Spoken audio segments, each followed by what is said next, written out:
Hello and good evening, everybody. Woo, we got this game going on. It looks like they ended up in the third game, getting tied, looking for DShark, going against the Aztec company. Oh, that steak. You can smell it from here. Good evening, Mardion. Good evening, sir. Star Spanky asked me to get naked. Well, it is what it is. No hot tub stream tonight. Little fingers. Hello there, sir. Good evening. I did see Raym 69. Also, good evening, sir. Already putting up those looking for DShark emotes over here. Good evening. Bonsoir, Fifi, bienvenue. Driving cow, hello there, sir, and welcome. Thank you so much. The beef mittens, them beef mittens, actually. Thank you so much for the follow, sir. Also, Tirha, bonsoir, monsieur, bienvenue. And I do hope you're going to enjoy your time with us tonight. And also, bonsoir, monsieur, bienvenue. Lizard the Wizard, hello there, sir. I hope you're going to enjoy those shows over there. Emily Brukenava, good evening and welcome. We're definitely up for some shark steak tonight. Rodri, good evening, sir, and welcome. Hi, Nick Dave. Hello, let's go indeed. Let's see what these players are going to come up with on the 7 Seas map. They already picked the map, and it looks like we're going to need to wait a little bit for Cisco to join, but it's fine. We're getting there. Big Z 9092, good evening, sir, and welcome. And I do have to give a big shout out to the man, Heini Dave. Good morning, sir. Thank you so much for that first promotion. Thank you. Also, Star Spaggy, yes, sir, indeed, new haircut. I did get not sure if you guys saw it on Twitter, but I did do the hair reveal a few days ago, and I was like, oh no, I really need to get a haircut. Let me actually see if I can share it at some point. Anyway, I put it up on the screen here. When we're gonna get a chance, we're gonna look at it. So it looks like we do have 7 Seas as a map being picked out. On one side, Killayad with Xpli, with CaptainMorgan and SunBro showing up for the roster of Aztec company. On the other side, we do have Corey, Picfix, Raym, and Talasta showing up for looking for DShark. Will the Aztec eat a steak of shark, or will the shark eat a steak of the Aztec? That's the question. The Pineapple Squad? No Pineapple Squad. Nobody thinking about Congo. Well, we're gonna need to see. We got Norway over here coming up as the first ban. Looks like Cooper coming up with the second, Basil second, also third. Looks like on the third ban, of course. We got Japan. Mobande is gonna take a ban here, and then Spain showing up last. Killayad is gonna immediately go for Victoria, Age of Empire. And not Age of Steam, Age of Empire. And this is gonna actually we're gonna need to see how the map gets generated, so we get to see if they actually have some interaction on the seas there. I do hope so. So we get to see some naval action. Talasta here coming up with Dido, also a good counter to Victoria, Age of Empire. And Raym is gonna say, you know what, guys, I feel like I'm gonna do the gold tonight. I'm feeling it. And he's gonna go for Zhao the Third. We do have also Persia picked up by Xpli. We're probably gonna see those immortals throw the spears against their opponents over there all over the place. We're gonna see them knocking on the doorstep of their opponents and smash them. We do need to see, of course, where he's gonna spawn and if he actually gets that going. We do need to check out the second bans here. Thundorius, good evening, sir, and welcome. And okay, big reveal over here. We got a few seconds here. They're thinking about the bands. Big reveal. We got it. Give me a second. Let me put it up here, and then I'm gonna do this, and then oh my god, this is the hair I had, guys. This is the hair I had. Yes, I know. Oh man, yes, it was. It exploded. Woo. It is what it is. Yeah, well, now it's better. New haircut, all good. Now it's good. I'm getting ready for the summertime, you know. We do have Kree coming up here as the next ban. It looks like Zulu is gonna also take the axe here, and we do need to see how they're gonna finish up with the last two ones. Saw the tweet, yeah, indeed. Bom dia, Feli. Hello there.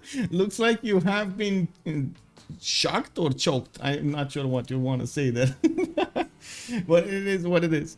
Okay, so we'll see how this goes over here with the last two ones, and we do need to check out exactly how it's going on. I do have to say something. I shocked. Okay, shocked. Okay, yeah, indeed, exactly. Like You know, I was like everywhere.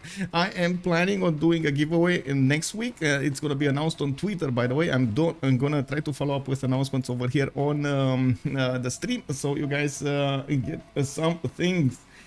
Shaka ban in 2023 is suspicious indeed. Haley, good evening, sir. Ni hao, ni hao.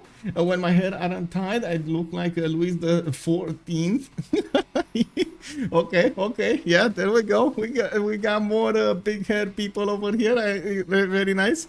Looks like Scotland is gonna be taken down, and then Mapuche as the last one. We do need to see how they're gonna end up in the next phase over here, and we're gonna need to check out what kind of civilizations they're gonna pick. It does seem like on one team we do have a lot more gold potential with Taido and Zhao III there, making the gold and doing some nasty things on the water. Now Victoria is gonna try to get the gold as well as fight on the water. Cyrus here, I wouldn't actually call him as a big gold generator. I would more expect him to try to do some kind of pressure against his opponent if he gets somebody next to him. It's actually quite a meta over here developing with Cyrus to just go and sit on 3 cities and irrel your next door neighbor as much as possible.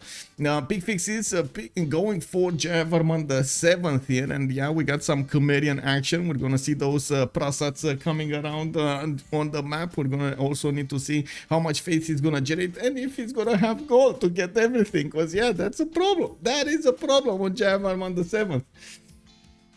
Let's see, give me a second.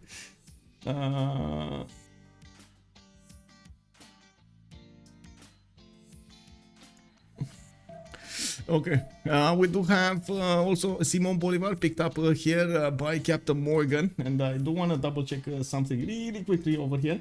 I'm sorry, I'm getting a bit distracted, but it's fine. It's fine, guys. It's fine. We're getting there. We're getting there. Okay, there we go. There we go. I hope it's fine.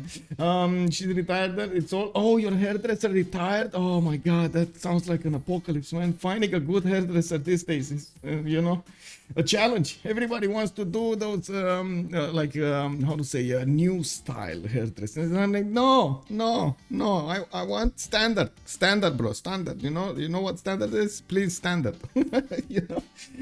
Also, Project Cisco, good evening, sir. And yeah, I guess we're gonna need to wait for you a little bit to join the lobby here. They do have only two more picks to go, and you can join, no problem. Is there a rule for no duplication in Wildcard? Xpli is only one. England got picked out of 5. There is no rule about that.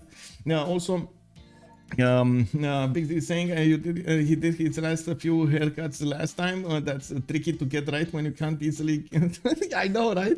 You're like over there with like 2 mirrors, you know, one in front of you, one behind you, and like. Man, at some point my father wanted to do this in the COVID period. He got one of those, you know, machines that I don't know, automated machines that cuts your hair, and at some point he was like he made a line right side of my head, and I was like, oh no, man. I feel like I'm drowning right now. No, don't do this to me.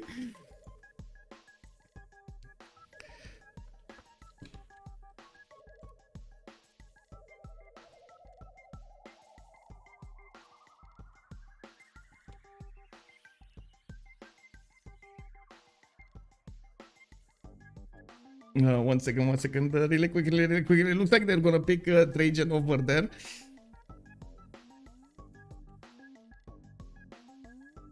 Thank you so much for the follow, Arcelate, and good evening, sir. LCS versus DShark, and Sasu, good evening, sir, and welcome.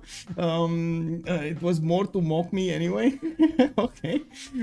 Well, let's see what's happening over here. Looks like they did pick the last 2 civilizations. Killayad is gonna go for Rome. Gran Colombia coming up here for Xpli. Very nice. I really am gonna enjoy this 4 movement scouts over here. Corey is gonna go for Montezuma, and we do need to see if those Eagle Warriors would actually find a city state to bully and get some builders from it. I love to see someone go Giga Chat and pick a random leader one time. Just one time. Yeah. I guess it is what it is. Wait, okay, there we go. So I think you can get in, Cisco. You can get in. Oh, wait. You can get in. Give me a second, just coordinating stuff over here, and I do need to pay something for the Cisco.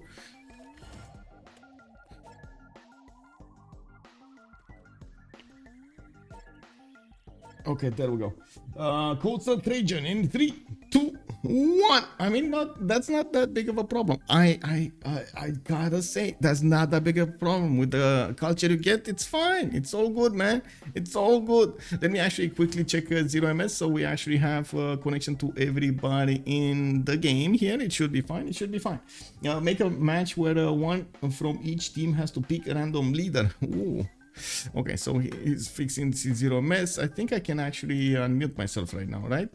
Is Cisco in? Are you in, sir? You're not. Okay, you're not in the casting channel. Okay. Whenever you're ready, just pop in and give me a read. Ah, I see, Big Z. I mean, you know, there we go. Haircut and trim, man. The haircut and trim. Looking fancy over here. Very nice, very nice. Ready to do some business. Barbecues. Since we're still looking at the game between the Aztec company and and looking for DShark, might as well talk about some Barbies, man. Let's go about the Barbies. Yeah, we love our Barbies. And if they remap, is it a new random? Oh my god, a new random. Can you imagine that? That's actually quite a big disincentive to go for a remap or incentive. You never know. Are you gonna like it? Are you not gonna like it? That's interesting, actually. We might actually at some point can imagine having a full competition with that, like 4v4 a random. Ooh, thinking. You know, crazy. Yes, indeed. Well, let's see. Project Cisco actually unlocked over here. He's gonna need to click on random leader and select spectator. Good sir, can you do that, please? Please. Scouting your opponents becomes much more important to know what you're up against. Yeah, and immediately declare war, so you get to actually see what's happening over here. Who are you gonna play against, right? Yeah. And imagine enabling same leaders as well, so you get like a possibility to get randomized also the same leader in the same team or the other team. Oh my god, no. I can imagine how that would go through with the multiplayer community. Now this sounds almost cooler than Hidden Cup. Yeah, I'm not sure if that can be cooler than Hidden Cup, because oh man, that Hidden Cup was awesome. I gotta give him like the whole organization, everything on the Hidden Cup was awesome. Like I loved it. I'm so sorry I don't have time to actually get to help on organizing a new one.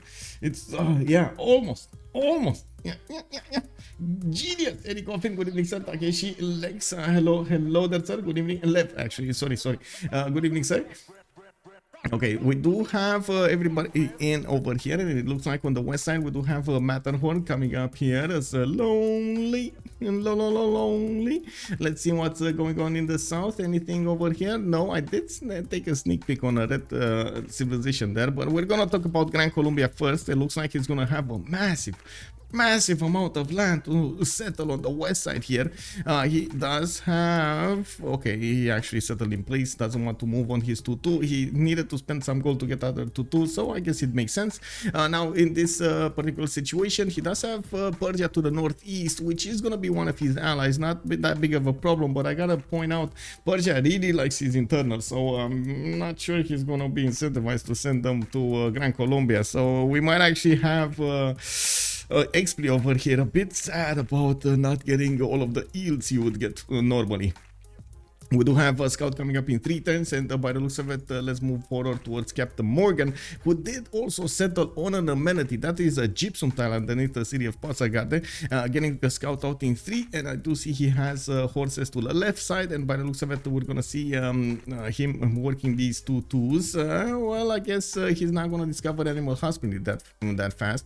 Oh, he's going for it. 5 turns. Well, he's going in 4, so 5 turns is 1 turn too late, sir. Well, we do have him with a decent amount of fresh water. He's on the coast, and does he actually need to worry about anybody? Yes, he does. Wait, he's not on the coast. I'm sorry, he's close to the coast, so he's gonna need, well, I would imagine he's gonna want to put a few coastal cities. Unfortunately for him, there is Dido on the same coast, so that might actually be a problem. We do have also Khmer in the middle of the map over here. Looks like he's also going to benefit from a few rivers. Not a lot of fresh water, I gotta say. Yes, the river snaking to the south, sure, and then, well, that's where it ends. Maybe a little tiny river over here to the north. Maybe another one to the northeast that he could couple with Phoenicia. Phoenicia, they are allies, right? Yeah, Talasta and Raym are allies. Okay, it's fine. We do have a scout coming up in 4 turns, and by the looks of it, he might actually be working the bananas, or at least he selected first the bananas and the UI didn't update, so he should be working the 2-2 over there on the left. Moving forward to Dido, he does have a reef fish in the capital. He did settle on a geothermal fish. No, that's Mercury actually. Look at that, that's Mercury. That's an amenity underneath his capital and giving him the boost towards science. Not bad. We do have him with quite a few settlers to go for in this bay that we have in the ocean. Okay, not bad. And also I'm pretty sure he's not gonna be that shy of settling the western coast, even if there's Persia over there. I'm pretty sure Dido's biomes will be much stronger than the Persian boats at the beginning of the game, and then later on we're going to need to see if he's going to manage to get a fight going when it comes to that naval power. We do have him going builder first, makes sense for that fish style, and by the looks of it, we're going to need to take a look at Aztec. Cory over here in the east of Khmer. We do have them allied, and they could set up coastal trade routes between this inner sea over here. Not bad. He can actually go and set up the coast over here, get a +4 harbor if he wants to. Has more coastal settlers to the west side and a lot of fresh water from the rivers. This, I would say, is one of the best spawns that I've seen. He does have a continent split to the east side, which will putting him closer to Zhao III. That is also one of his allies, and I gotta point out Zhao III over here actually is in a bit of trouble, just a tiny bit of trouble. He doesn't actually have a lot of stuff. Added team names, what? The team name on the scene and also above gamer tags. Yeah, I mean, I didn't add them. It was the host that added them. Oh, hello there, Cisco. How are you doing, sir? Wait, give me a second. Did I not hear you? Did I? No, one second. I think I'm on another something input something. This. Can you talk now? Yeah. Yeah, there we go. We got Cisco in the house. Good evening, sir. How are you doing? Man? I'm good. Lovely. It's a lovely evening in the UK. I'm back from walking my dog. Oh, very nice. A big dog, small dog, tiny dog, big dog, tiny dog, mid-sized dog. Mid-sized. Mighty. It thinks it's big. Ah, I see. I mean, you know, it's all about what you think of yourself, I guess. you know, yeah, it is what it is, man. Well, I do hope you enjoyed your walk, and I hope you're ready for this game, man. The third game of the series. Woohoo! It looks exciting. It's a nice map, really nice map. I was just having a little scout around the spawns myself, and we have Portugal and Victoria on the same coast. Portugal with a super strong start, though. Yeah. I'm not sure if he's gonna like it though. Good abend, Vice-Electra, and welcome, sir. RMM, good evening, sir. He makes a comment about the west part of the map looking like a dog, and indeed it does. Look at that. That is a doggo. That is actually a doggo. The little tail on Persia. We got very nice. Yeah. Yeah, no trading partner on Portugal, which is super sad. But yeah, this is gonna be they'll probably remap it based off that. I think him and Dido, no trading. Oh, it might be. Oh, wait. Was there? Oh, you put up the remap. Oh, I totally forgot about the remap, though. I was thinking about a lot of other stuff and totally forgot about it. I'm sorry. Yeah, anyway, thank you so much. We do have a Picfix with a 2-2 base. He's gonna get a 410 settler here, and he does have a decent amount of cost. I gotta say, this is looking nice for him, except the fact that he doesn't have a trading partner. Maybe he's gonna use Fez to the north if he's not gonna die quickly, and we're gonna need to see if London is gonna have to say anything about that. London with Royal Levito Cats, he's gonna get quite a few free boats over there, and we'll put a wrench in his plans probably. He could either use either or, actually. He could settle the wheat and trade to... Oh, we got some questions about your doggo here. What is the breed and what is his name, her name? Her name is Tuppence, and she's a Jack Russell. I have 5 of them. Whoa, wait. Yeah. And you like walk them all out? No. So a couple of them are living with my parents. We bred them all, and they live on the farm. But this one's kind of emotionally attached to me, so I brought it up to Kent with me, and yeah, she's just chilling out now. She's completely wiped out. Ah, okay, very nice. So wait, what did you say? Sorry. It's a Jack Russell. It's a terrier. Yeah. Oh, a terrier. Okay. Yeah. I guess I know it as a terrier, not okay. Very nice. Looks good. Oh, and we do have actually a remap here, not from the ones we thought we're gonna have a remap. Actually, it's Aztec company who chose to remap this. Maybe Persia was feeling all alone here. He didn't have anybody to either. That was the problem. Yeah, because looking at London was nice. Who else? We didn't get around everyone. No, maybe Khmer. I didn't see. Rome could have traded. I'm pretty sure we would have seen here a Gran Colombia trade with Persia on the coast. That would have been nice. And we do need. There's no relics. There's no what? Sorry. There was no relics like to indicate the other team get an early pantheon. Yeah, I'm surprised. We'll have to ask them. It was looking pretty strong from their point. Maybe they just want to roll the dice, you know. Yeah. Good evening, Foibles. Hello there, sir. Oh, that's a good question, actually. Let me put it up on the screen. Project Cisco is the co-casting tonight with me. How are you doing, Foibles? How are the kids?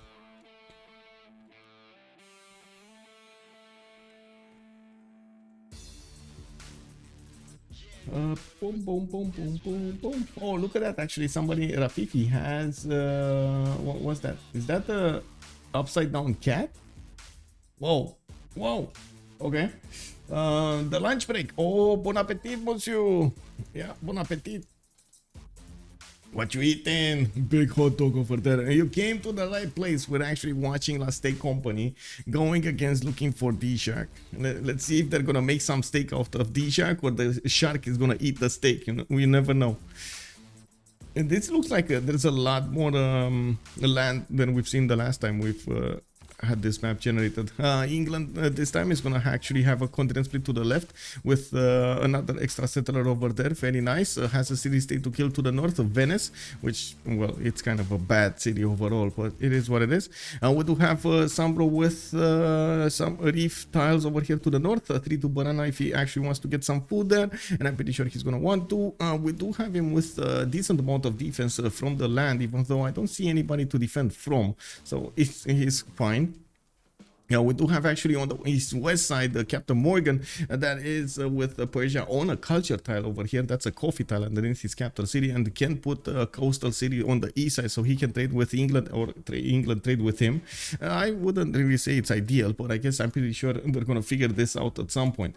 Now, and to the south, there's nobody. We do have Mount Kilimanjaro over here. Khmer is gonna be next to Mount Kilimanjaro, relatively close. The third settle over there if he wants to. He does have okay, he did move on a 2-2 base, having the benefit of multiple other 2-2s and quite a few rivers. This is a lot more freshwater than we've seen the last time, with especially coming from rivers, with of course the Khmerian ability to get that extra food, extra adjacency from the rivers. On the holy sites, it is much better to have them than not have them.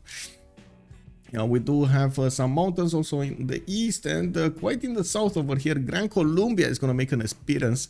We do have him as an opponent to Khmer, and we do need to see how Bogota, using his 3-1 cattle tile, is going to try to get his sim up. He does have multiple tiles that he could get going with fresh water, south, north, east. No problem for him to actually develop his empire, and of course put some pressure on Khmer. I am actually a bit worried about Khmer here. If Gran Colombia is gonna get to those Llaneros, well, Llaneros actually, Khmer might be in trouble over here. We need to sound the alarm. I don't think they're gonna meet each other though. It is what it is. The only thing I would say about London, going back to London, is his initial expands are great, but then afterwards, walking, he's got a long walk unless he gets shit built. Yeah. Oh, we got an answer here. Protein bowl with bison, brown rice, avocado, black beans, and tomatoes with a spicy salsa. Man, this guy is eating healthy, man. Like we're the ones out of the box over here eating our unhealthy food. I can only say respect, bro. Respect. Yeah, respect. No problem. No big.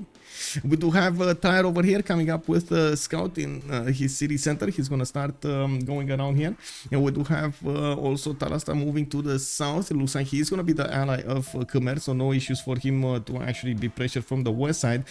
He does have Zhao the Third in the southeast, and Portugal this time actually can get a trading partner. We will need to see how they're gonna set up those trade routes. I'm pretty sure the cattle tile, for example, over here should be settled by Portugal as soon as possible, so he can get those externals going and generate the gold. They also have Piotaki between them, and by the looks of it, Lisbon is gonna get the second scout out soon. He does have some mountains. He has like 3 mountains and a few extra settles when it comes to the southern coast. I don't see anybody contesting this unless we take into account Montezuma actually. Wait, this is much easier for Montezuma to put a coastal settle for Lisbon. Yeah, much easier. B2 over here, or the second city actually coming up from Tenochtitlan. Easy peasy. Yeah, huge trades. Oh, we got pictures, guys. We got pictures, guys and girls. Check this out. We got the picture over here. What did you say? Her name is? Tuppence. Muttons? Oh, wait, what? Tuppence. Skins with teeth. Tuppence. Okay. Yeah. Okay. So cute. And these are all of them? No, there are 3 of them. Like you said, that's you have 5. That's the 3 sisters, and a photo of them all together. Amazing, man. So cool. Well, I hope they live long and prosper. Let's see, Corey over here, does he have a continent split? No, one big continent, an amazingly big continent actually for Aztec. Portugal is going to be on another continent. I don't think he's actually going to get there that soon to get the amenities, even on this tiny island. He doesn't actually have amenities to go for, and by the looks of it, on the east side, he's going to have Rome to fight over here. Killayad is going to get a coastal settle on the east. No problem for him. Again, no contest over here for the naval, and it looks like he's pumping out a settler in 4, while he did get a 2-2 base with multiple other 2-2s around his capital. It doesn't look like he's gonna have some mountains in the southwest, and has an incredible river system over here actually. 1, 2, 3, 4, 5, 6 rivers that he's gonna get to benefit. 7 rivers in the north. A lot of cities can be settled, and of course having Portugal next to him is not gonna phase Rome at all. Usually Rome does sim ahead of his opponents here. We're gonna need to see how Killayad is gonna play this out. I'm surprised actually we don't see LDK play today, but I guess he didn't make the randomizer or something, or he was busy with something. I have no idea. It would have been nice to see him actually. Yeah. Oh, we got some calls over here for cat pics. We don't actually. No, I don't have cat pics yet. I mean, I have some, but it will take me a while to actually get them from my phone and put them off somewhere. I don't think they remap. I don't think they'll remap. I think they know that they've got postal trades. I think they keep this. Yep, indeed. Oh, okay, Tandorius, I'm gonna put them. Oh, you're asking Rafifi. Okay, never mind. Yeah, Rafifi cat picks, please cat picks. Let's use Discord. Finnically asking us a question about, is Egypt a good save or too conditional? I think it is a good save, although not on every map. So you want to pick it on maps like Pangaea, for example. It's pretty good. You don't really want to pick it on maps like continents and islands or something, or with a lot more naval power. And you're right, Cisco. They did not remap this. This is it. This is it. This is gonna be the map being played out, and we're gonna see how Khmer is gonna withstand the great power of Gran Colombia here. Rome fighting against Portugal. We don't have any coastal powers going against each other, and I do have to point out actually Persia is gonna be all alone against the world over here. He's gonna get to sim his mind out, which I'm not sure is that great. Of course, with Persia, we will need to see how he's gonna plan everything out, and of course come back to see his choices. This is Portugal. That's a big old wave though. Oh my god. Wait, what's happening in Portugal? I said if he was going to attack anyone, it would be Portugal, and that's miles away. That's like 2 full screens away. Yeah. Wow. Well, it is what it is. We got to talk about England here. He does have a settler actually moving to the east side, which is, I gotta say, a bit surprising. Maybe he's gonna try to benefit from this forest fire that already started to improve the tiles over here. I would have thought he might actually try to go for the second continent. Does he see this? Oh, he sees the tip. He sees the tip of the second continent. But he didn't choose to go there. And that extra trade route almost always pays back. We do have another settler coming up in 6, and looks like he will need to populate all of this coast over here. And he doesn't have horses in his immediate vicinity, which is a bit unfortunate. But you know, it is what it is. We will need to see if anybody is actually going to fight with horses in this game. And moving forward on Gran Colombia, we do have him actually back settling, going for the stone tile there. He's gonna get another settler in 7, and by the looks of it, he's only working 2 of these 2/2s. He needs gold for a third one, and it doesn't look like he's that happy taking the gold away from his teammates to actually give him that advantage. We do need to see also his strategics. He does have an iron tile to the east side on the 3rd ring. It looks like horses in the 3rd ring as well to the east side there. I do believe he sees both. He's already working on archery in 2 turns, so yeah, he does have animal husbandry. Now we do see a scout being bought over here, so maybe that's the reason he actually kept the gold, so he can buy a scout and start going against somebody. We do have in the north actually Raym with a settler coming around, and you know these 3 movement warriors of Gran Colombia are actually quite nasty, and we're going to need to see if Raym is going to get to settle. Angor Tom is already putting down a holy site, and we do have him with iron to the west side and 2nd ring, and then horses in the top left part of his capital 3rd ring. Now I don't think actually Xpli. Oh my god, that was so close. Wow, that volcano. Yeah, that volcano, man. He saw the settler and he saw, I'm gonna explode right now. Boom. Oh, settle man. Me. Yeah, this is like in the Star Trek movie, you know, Into Darkness or whatever it's called. The first scene over there with them running from the volcano. Well, we do have a slinger buy over here from Khmer. He's going to need to protect his holy site from getting pillaged and giving some free faith to his opponent over here, not to mention stopping him from actually acquiring these great prophet points and the faith. We do need to take a look at others. So let's actually take a look at Tenochtitlan here with a 2-1 base, freshwater from a 1-tile lake. Has on the east side actually both strategics. In the 2nd ring, 2 of these horses and 1 iron tile is going to be available for him to use. Unfortunately, he doesn't have that many continents, and I do see him benefiting from Eye of the Sahara to the southwest. Quite a bit of coast to settle, even though at the moment I don't actually see him committing to this, and this is a bit unfortunate because at the beginning I guess Picfix is not going to get those trade routes sent to his ally here. We do need to see where that 2nd settler is going to go over here from Tenochtitlan. They're allies, right? They're allies. Yes, yeah. Yeah, they're allies. It would be nice to see Portugal go up onto Dido's coast as well, actually. then he's going to have free culture and free science. I'm interested about this bottom city of Aztec here. What's appealing to this? You know, there's no luxes apart from the diamonds. Yeah. Good question. Like me, it's a city. It has fresh water. It has a tutu, maybe multiple tutus if you work them. I have no idea exactly why he did this so fast. I think he just wanted to settle it faster. I think that's the only reason. Like 1, 2, 3, 4. He settled it 4 turns after he got it from the capital. While in the north, you need to move 1, 2, 3, 4, 5 and settle 6. So yeah, that's 2 turns earlier than the northern one. Interesting.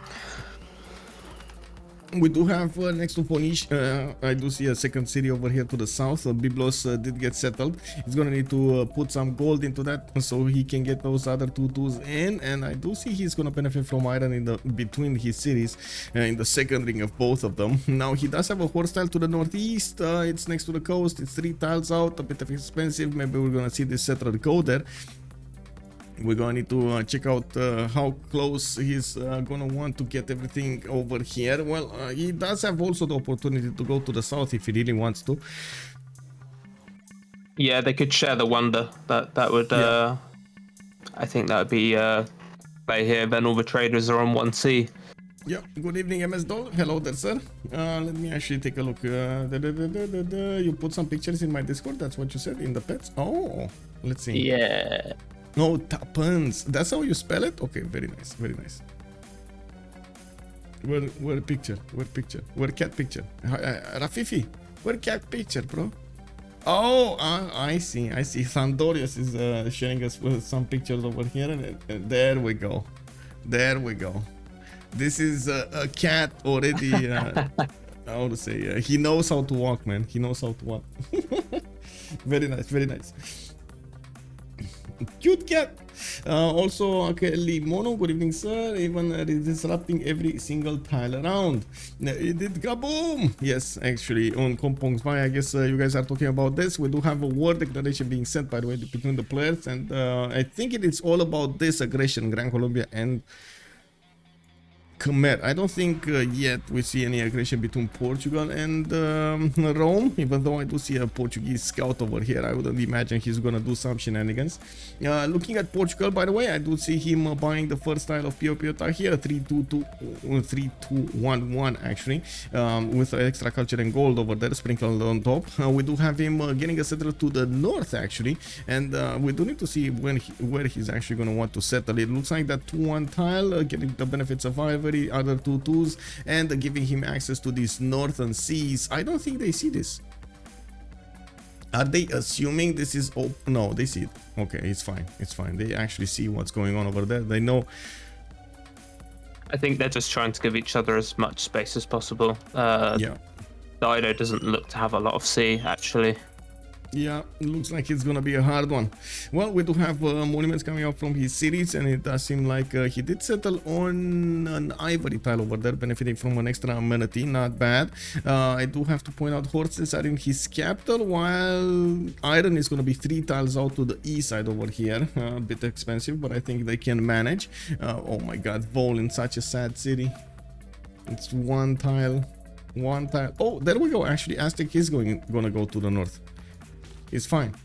We're gonna get those traders. We're gonna see that gold ching coming everywhere. Let's take a look at Rome. Killayad actually has his 3rd settler out, and we're gonna need to see it move. I'm pretty sure he's gonna try to go wait a second, actually I was thinking south to stay next to the coast, but honestly looking at this, he might just go on the western river. The only problem is this scout stopping him from going towards his opponent over here, towards Portugal. Well, we are seeing him actually wait quite a bit, think about his moves, and try to debate exactly how to play this. Oh, Aztec's luck paid off as well, where I was commenting about his second city and the volcano went boom. So got plenty more workable tiles down there now. Man, this is the French luck at play, you know. It is what it is. They settle next to volcanoes, they start exploding. It is what it is. They know. We got monuments coming up in 3 turns from him, and by the looks of it, yeah, he's gonna get 4-2 tiles to work here. Even a 2-3-3 diamond tile over there. That's gonna be awesome to get the benefits from. Yeah.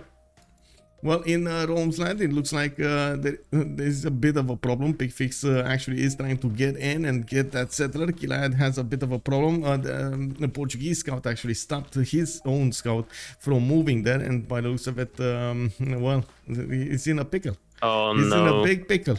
What is he gonna do here? He's gonna have to shift enter up onto the 1-3, get a tile. Yeah, he's get a unit moving. By. He's actually now moving. I'm trying to figure out if he has any kind of waypoint, but he doesn't. Oh, there we go. Oh my god, no. There is a possibility, I was thinking about it. There is a possibility to move 1-1 and then shift enter 2-2 and then shift enter hill. But that's so crazy. That's risky. Yeah. Oh, there's the scout. Yeah. There we go. He got the gold from his teammates and he's going to try to get this going. Okay. Yeah, Foibles loves gold. We do too. Yes, indeed. Also, DShark are going to be rolling in gold. Yeah, well, we're gonna need to see how they're gonna base that in gold, and we're gonna need to see what kind of shenanigans they're gonna do here.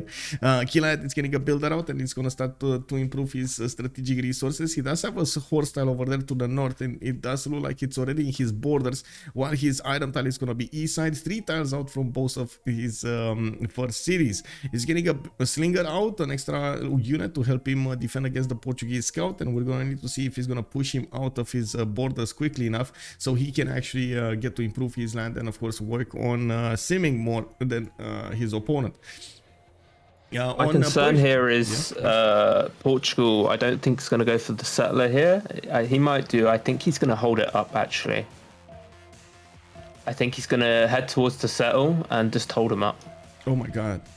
Wow. Oh god, he's playing with fire here. Oh my god. Okay, wow. It's fine, boys. It's fine. He got it. Killayad, man, knows the moves, and the Picfix couldn't actually move as fast as he wanted to get onto that tile. The settler is safe in the hands of a scout over here. Very nice, very nice. I really hope nothing, awkward is gonna happen here. Sometimes you do have some problems with shift enters and so on that shouldn't be shift enters. We do have also first Pantheon, City Patreon goddess picked up by Persia. He did get the first culture from the beginning, so he's getting some, he got King card faster. We do have him also with quite a few builders coming out from his cities. The first trader is starting to get rolling, get those yields in from Susa to Pasargate.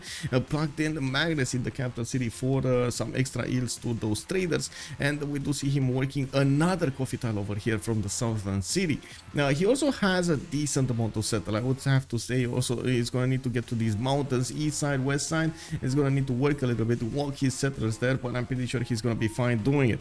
Now we do need to see his strategics already improve his horses, and I do see his iron tile is 2 tiles out to the north, which is kind of fine. I mean, you get the benefits from it, easy peasy.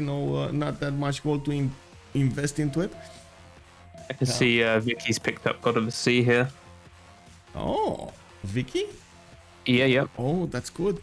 And he still didn't settle that second continent. Oh man, he's waiting for this. SunBro did try to scout it out, and it looks like well, he knows now. He knows he can get a city there. Will he get a city there? That's the I think he'll wait into shipbuilding. It's a long walk unless it comes out of Sheffield.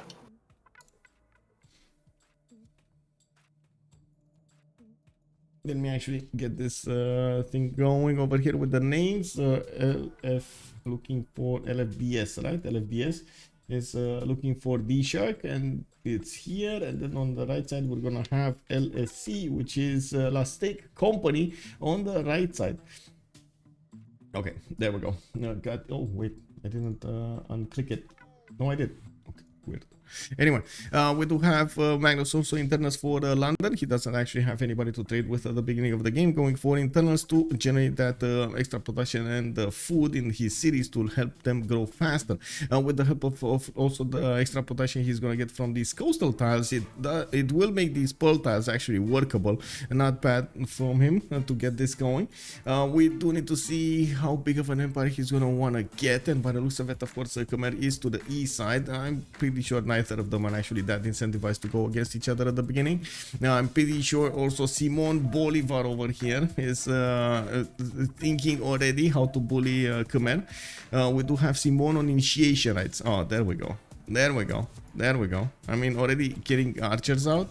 3 movement archers, by the way. He's gonna start building them like a madman. And by the looks of it, he is gonna need to show us where he's going. He's getting a trader from Caracas to Guayaquil.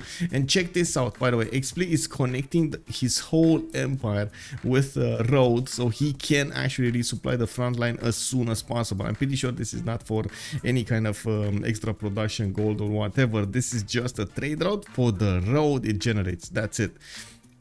And we do have Xpli upgrading his horse style, and I do see he does have that iron. Well, I'm pretty sure he's not actually gonna go for iron, but he does have one in the 3rd ring. There is an Aztec warrior here. I'm not sure what he's doing. How did he get there? He went on some travel to get there through the desert. yeah. I mean, I think he's just waiting, maybe for maybe a settler, but I wouldn't want to settle the south of that city. Yeah, what a beautiful road indeed. Yeah. Khmer went the river goddess. Yes, he did. We do have another pantheon here, and I do see more holy sites are coming out from Khmer. He's starting to get that faith generation going and going for horses. Horseback riding 3 turns. We do have 10 faith turn coming up from Raym, and by the looks of it, he's gonna get monuments over here from Kompong Svai and Angkor Thom. We do have also Moksha established in the capital city for a bit more faith and that culture, which is gonna be nice for him. We're gonna need to wait a little bit for him to actually choose his religion. He is generating 4 great prophet points a turn. In 2 turns he's gonna have enough to recruit the first one, and I think it's the only one. I didn't see anybody actually get the holy sites down, and I'm pretty sure if anybody's gonna try to get them, it's gonna be with like Stonehenge or something. Now, what did Dido get? Goddess of Tides. He wants that extra culture on his tiles over here, the coastal resources, which I gotta say I'm a bit concerned about this. He's not gonna have good tiles to work. He has a little bit of extra culture, but these pearl tiles are gonna be very nasty to use. And by the looks of it, he doesn't have a lot of coastal resources to go for. 1, 2, 3, 4, 5 in total. Yeah, he gave Portugal goddess of religious settlements, so I'm very shocked here. Are they going to switch roles and let Portugal go really big, many cities, and Dido stays a bit smaller? I don't know. Well, to be honest, between them, Portugal has the big advantage of actually trading with somebody. So we do need to see him settling a lot of cities in the north and in the south, so he can trade with Aztec here. It does look like Aztec is opening up with commercials, and we will probably see harbors being put down from Portugal soon. We don't have the first trader actually. Wait, Chalco? Yeah, it is. Okay, never mind. I thought it's coming up from Braga, but yeah, it is. So they already started trading here. Looking at the gold generation, 17 gold a turn for Picfix. Not bad, not bad. Yes, that's just gonna scale so well. Wait, neuter Dido? Neuter Dido? Oh no, they neuter Dido. Well, we do have the Cothons coming out, and as you can see, he's building them extremely quickly. 1, 2, and 3 turns over here. Talasta is gonna get all of this coast also improve, and I'm pretty sure he's gonna do a few innards inland settles. Now we're gonna need to see exactly what he's gonna do here. Going for internals with Magnus. Okay, not bad, not bad. Everybody's secured golden apart from Rome. Uh-oh. What is Rome doing? Did he get bullied that hard? He can't get to... No. He's 5 turns. He's getting a Gov Plaza. He'll get his... Yeah, he'll be fine. Currency, political, it's fine. It's all good. Completely cut off Dido. Yeah, that is unfortunate actually. You don't get Dido to actually attack anybody until the late part of the game, which I guess, you know, it's gonna allow him to actually get a few seeming bonuses going.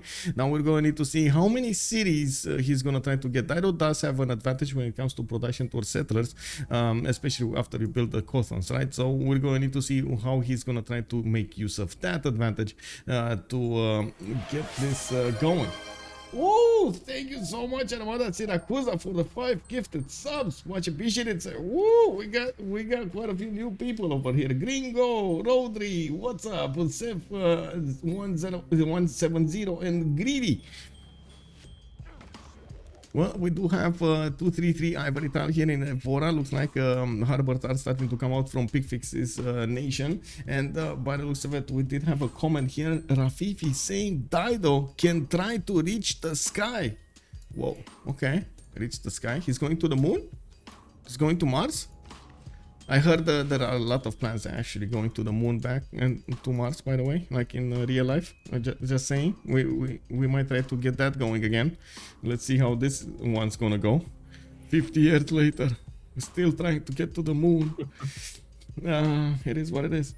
We do need to take a look at wait, Persia did go city Gales. Rome did go for God of War and Plunder. He's gonna get his commercials out and he's gonna start acquiring more of these great merchant points with God of War and Plunder. And I do see he has quite a few builders here. I'm actually a bit surprised with he is chopping his deer tire, not trying to go for Temple of Artemis here. It is what it is. He did not have that many pastures and plantations. But still, you know, it's good to have. I do see he placed his government plaza in such a way that he's using his rivers adjacency next to it. And I do think this is more of a setup for later on industrial / theater setup than it is for commercials. You can see he's putting his commercials around in the other sides and just leaving the government plaza adjacency available for something else. I'm also pretty sure he doesn't want to waste the chops. He's going to want to chop as much as possible here. I see horses coming out from Gran Colombia now. The archers, they are starting to move towards Khmer. Uh-oh. Yep. Yeah. The resupply line is working. Horses coming out of all his cities. Yeah, there we go. You see this road? Oh my god, this road is amazing. Yeah. And well, Talasta is even coming up over there with a warrior. He sees what's going on, and Xpli is gonna take care of him. I'm pretty sure they also see the garrison defense strength of these cities. They know he has units, and yeah, there we go. We do have they bought him an archer. Yeah. Getting some defensive units out. We're gonna need to see if they're gonna be strong enough, though. We do have horses coming up from Angkor Thom, and by the looks of it, the archer from Kompong Svai. Hello, Jaguar Mama. Hello there. Wait, I should call you ma'am, right? Hello there, ma'am. Welcome. The gold is going to be a deciding factor here, I think, actually. Gran Colombia's bonuses are great. He's going to get a free general, but the gold on the other team is going to be very, very strong. Oh my god, Il Reaper, thank you so much for your kind words, sir. I love you and your content. Please don't stop streaming this game. You sound so professional, honestly, like a true commentator should. Thank you so much, sir. It's high praise. Thank you. Snowbite, thank you so much for the follow also. Soldiers win battles, logistics wins wars. Yeah, I think I heard that before. yeah, indeed. I think I'm gonna subscribe to that, man. Lizard the Wizard, thank you so much. Yeah. Let's see how Gran Colombia is gonna get this going against Raym. We do need to see also the defense put up by Khmer over here. I'm pretty sure he's getting his religion. He already got his religion, right? Hinduism, defender of the faith with choral music. So he's getting some extra defense, extra +3 on his units, and choral music giving him that extra culture from his shrines and temples. Well, he only has shrines at the moment. These horses are gonna be knocking on his doorstep really quickly here, and of course with the extra movement they benefit from, they are extremely maneuverable. I do have to point something else out. We're very close to a golden age here, 2 turns from a golden age, and that means Commandant General will come in to help out the armies of Gran Colombia. An extra +5 will be given and an extra movement point on these units. That's gonna be amazing. We do have a government plaza also being put up next to Bogota. Looks like Xpli is plugging in Magnus in there. Here we go. He's setting up. He's moving. He's moving. Yeah, he's moving fast. He's actually attacking the city, not caring about the units next to it. Oh my god, look at this. Look at this, man. Well, the horse is not ready yet. What can I say? There was a horse being built in Agortom, not ready yet. It did not boost the defense of the city center, and there is a possibility for this horse to actually attack a compound fire as well next turn, and I'm pretty sure he can just slam until his units die. That city is gonna be 26 strength next turn when this horse comes out. So, well, actually, shouldn't it be 28? Oh, there we go. He got a warrior. That's the warrior. Yeah. Oh, that's a late warrior, man. I don't know what to say. It is what it is. Who would you say is set up to have a good late game? I think Rome with Persia are very good late game by their setup over here. I'm pretty sure Victoria is going to be quite big, and we also have Portugal in the middle with Aztec. I guess except Khmer and Gran Colombia, which are probably going to fight very early, as you can see.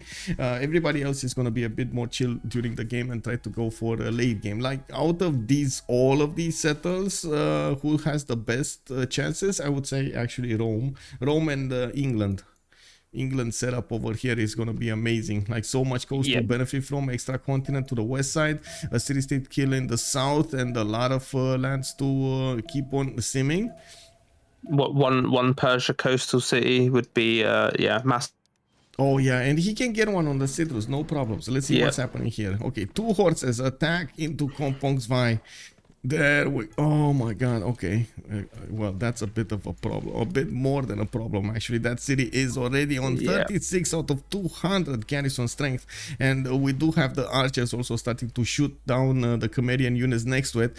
This is a problem. This is a big problem for Raym, and I'm pretty sure, of course, this turn is the turn that we saw Santiago Marinho coming in from Gran Colombia. He could, you know what he could do, right? Take the city and then teleport the general. Yeah, and then delete the city. You know? I actually think that's probably what's going to happen here. I think he might try and keep the city, and I think he would actually. Yeah, because the river isn't helping the horses here of Khmer. It isn't going to help that city. I need to put this as a reminder over here.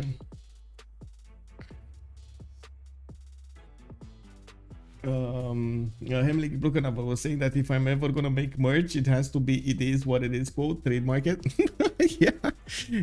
I guess so, man. I guess so. Jaguar Mama, this warrior is late, but he's more early than warriors on Persia yesterday. Oh right. Oh, he's given the city up. Oh no. It's a horse next turn. He's giving it? No, it's fine. It's fine. I mean, he does have the horse. He did manage to take out that other horse to the east side, but I don't think that city can. Will it survive? Actually, it should survive. Let's see. He needs another horse attack. Oh, there we go. 2 horse attacks. Okay, there we go. That city's dead. Bam! And it went down. And General, here we go. Where is it? I think he's going to keep it. I think he's going to keep it. In front of his opponent like this? Oh my god, the disrespect, man. Is really... Yeah. With the general and more horses come. Oh, he didn't transfer. He made him actually move all the way there. Oh my god, man. So I guess he was like, you know what, Santiago, I think you need to take a trip. Just saying, you know, like you have been, you just got in. You're gonna need to do some workout before you're actually gonna join to help my army. Okay, bro. Oh, it is what it is. I see a settler out already from Khmer. I think it is a good idea to. Well, there's one pop. So early? Yeah, I think so. I don't think he can defend this. I mean, like there are horses coming around. Oh, I guess he needs to start carding a general if he's gonna want to defend this. He's not. Yeah, I know. Yeah, he's not doing it. I gotta say, you know me, I'm usually trying to be a bit more optimistic about what's going on in the game. I don't like saying like, this is it, guys, this is it. But I mean, you know, there are some situations in which it's so hard to actually see the light. We're gonna have to see if Raym is gonna manage to get his city back. This city is rebelling, by the way, in 3 turns. It actually, no, it's gone. Got raised, man. I'm telling you, it's like this is the problem with having so much of a distance between you and your opponent. You can't really keep the cities, and if you try to keep them, every few turns, you're actually gonna need to take them back, and some extra units spawn over there, which are gonna eat away at your strength of the army and your moves, which sometimes goes into a big mess. It is what it is. Sean's good evening, sir. Kubrick, hello, sir. Hello there. Not see the big play. Did the early rush last time, right? Wait, what? Did the early rush last time, right? Fun? I am a bit confused about what you're saying over there. I think you can see it through my eyes over here.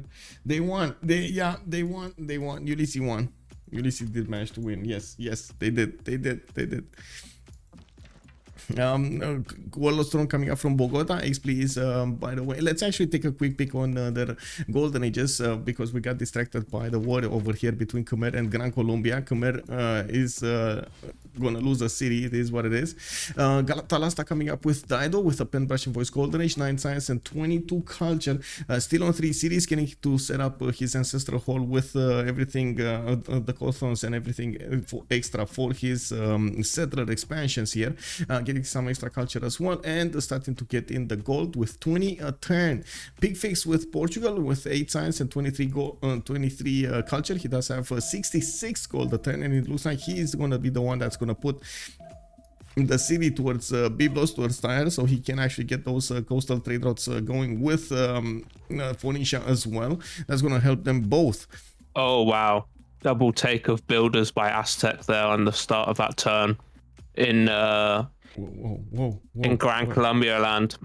The scout moved on to the iron, took the builder, and then took the other builder, deleted them, and is running away. Oh, massive. Okay, I see. We don't even see those builders anymore. They just disappeared. No, yeah, they went so fast. Yeah, well, it's good that they're actually monumentality builders, right? I think so.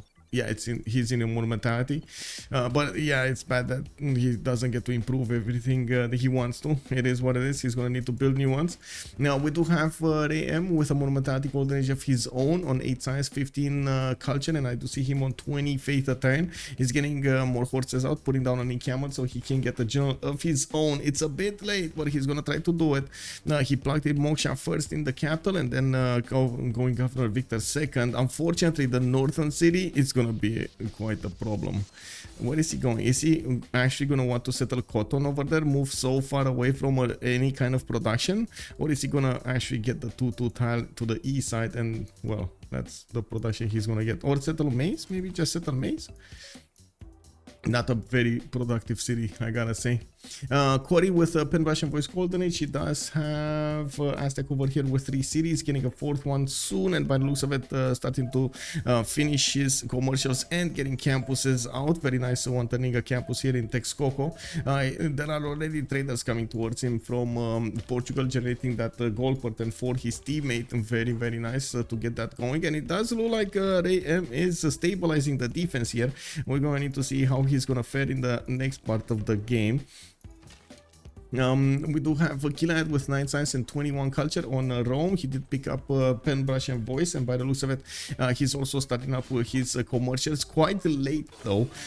He's a bit late of generating these great merchant points, but he will have more since he did pick God of War and Plunder. He's gonna get an extra point for each of these commercial zones. Not bad, not bad. I see 4th and 5th settler already out, moving south and west. Okay. And the +3 campus over here if he wants to. We still need to see exactly when he's gonna chop next to his government plots and what kind of setup he's gonna make over here. And I'm thinking industrial zones, but I guess we're gonna need to wait for him to actually give us the readout. We do have Xpli with 10 science and 14 culture. He did choose initiation rights at the beginning, build a massive army, and he's sending him to his opponent. He's sending them to his opponents. And we do have him getting a few more of these warriors. Interesting that he's going for warriors now. Is he worried that he's gonna be knocking on walls over here, so of course the horses are not gonna be that good. He needs a battery ram or something. What does he want to do here? We do have him generating, well, I guess we don't know exactly how much he's generating. Every time he's popping a unit out, he's actually getting a bit of extra faith coming up from the unit's total production needed. Well, we do have CaptainMorgan with a pen brush and voice golden age, 16 science and 27 culture. Already he does have also 40 gold a turn. He's actually, look at that, I called him out as not the gold generator. He's proving me wrong over here. Going for commercials first, going for Magnus in the capital, Moksha second here to the south. He's gonna start improving his oh, that's why, man, he improved his, he went irrigation first, man. It is what it is. Look at that. He's improving everything over here for the extra gold. He can get every little bit of gold that he can get. He's getting it.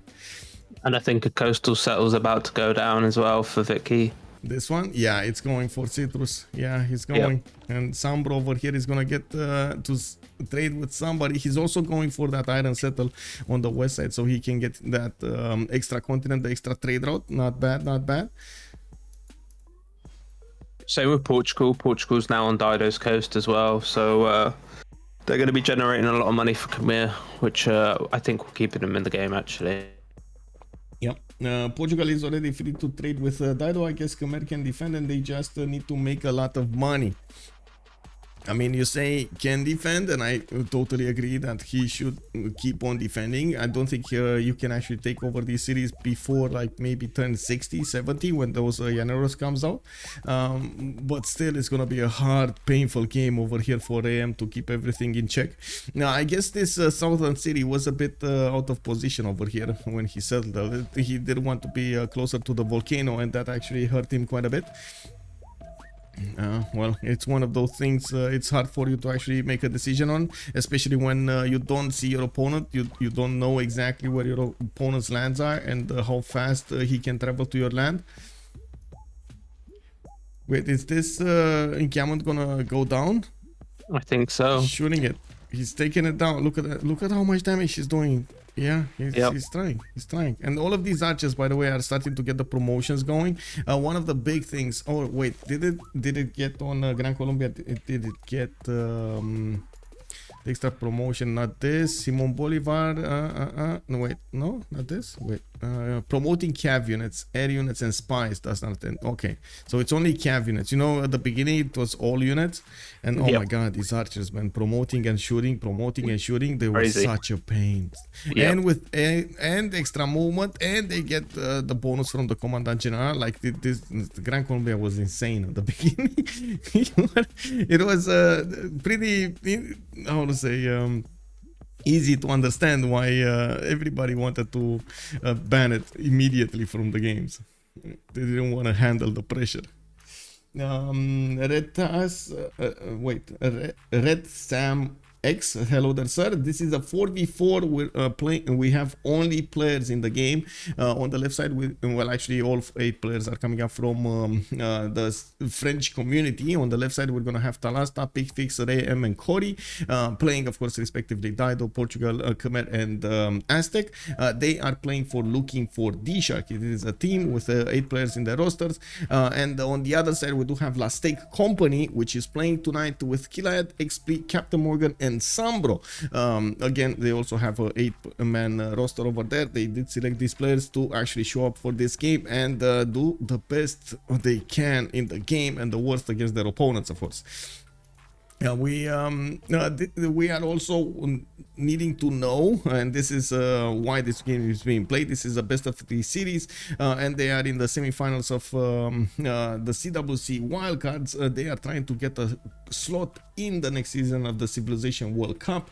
Well, all the biggest players are playing. That's the thing over here. They're trying as hard as they can to prove themselves against all of their opponents, and of course all to the upcoming players, which I gotta say there was quite a bit of a discussion about how we approach this qualifier to actually know exactly that the best teams are going in the CWC. So it's fine. We're working on it. We're working on it.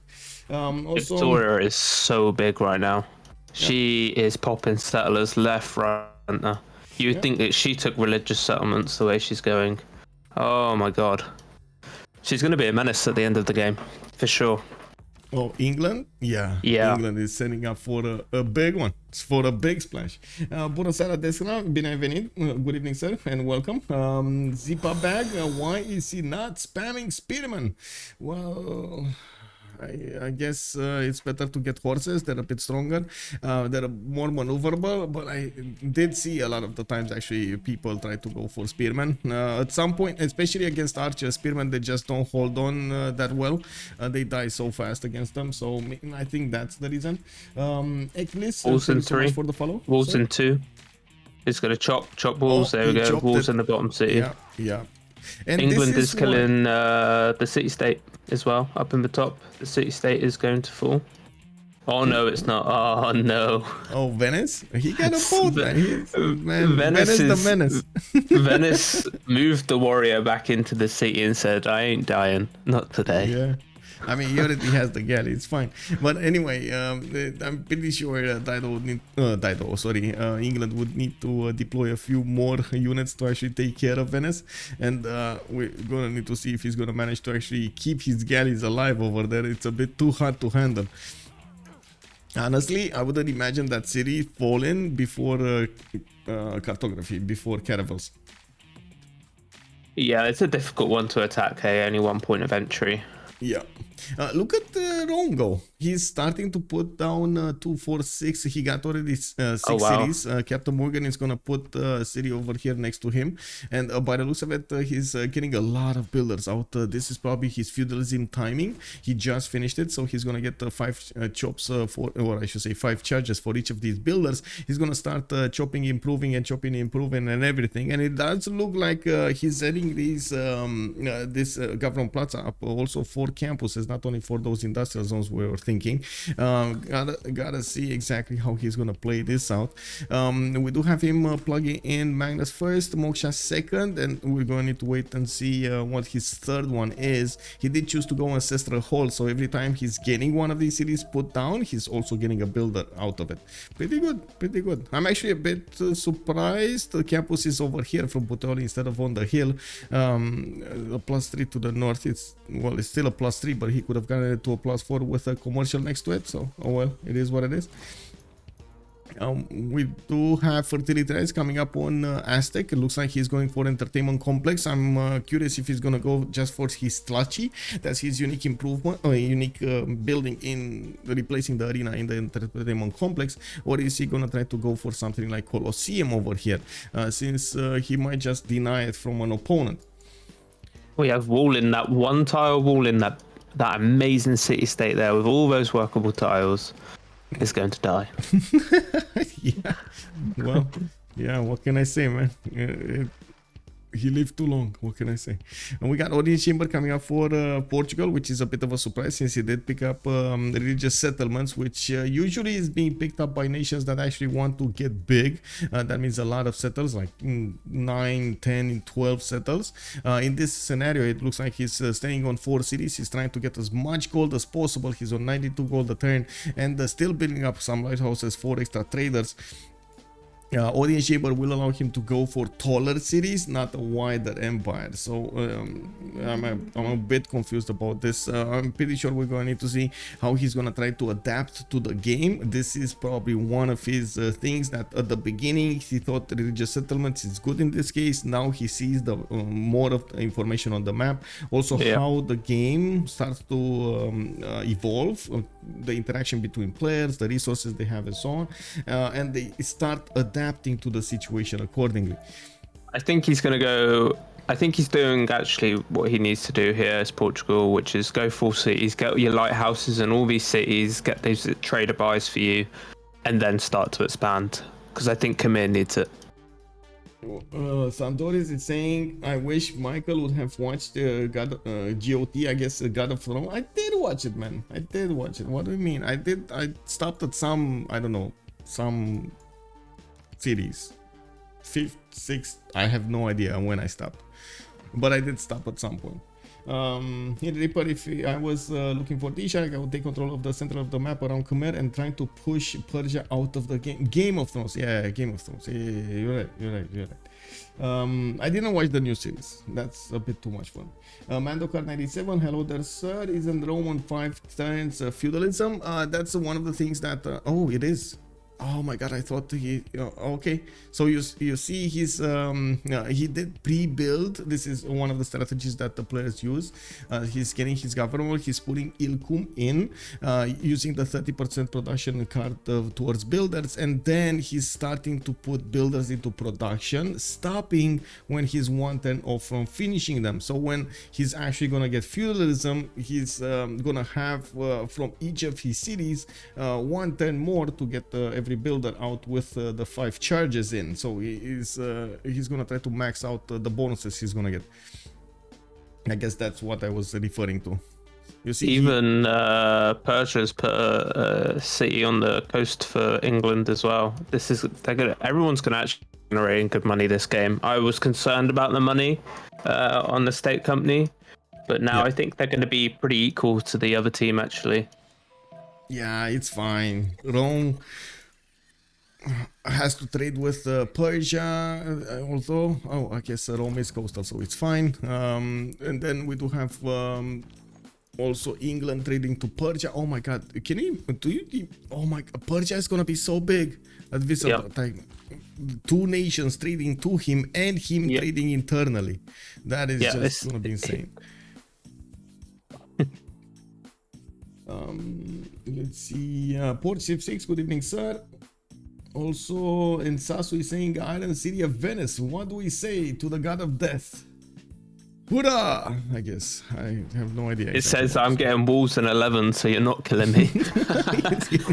I mean, yeah, what can I say? Getting bullied by the city state. By the way, I did stop watching Gran Colombia's approach of Khmer's defenses because it doesn't look like anything interesting is going to happen for quite some time here. It's going to take a while for Khmer to recover from his 1 city takeover. That was his, 2nd settle. That's quite a pain to actually lose.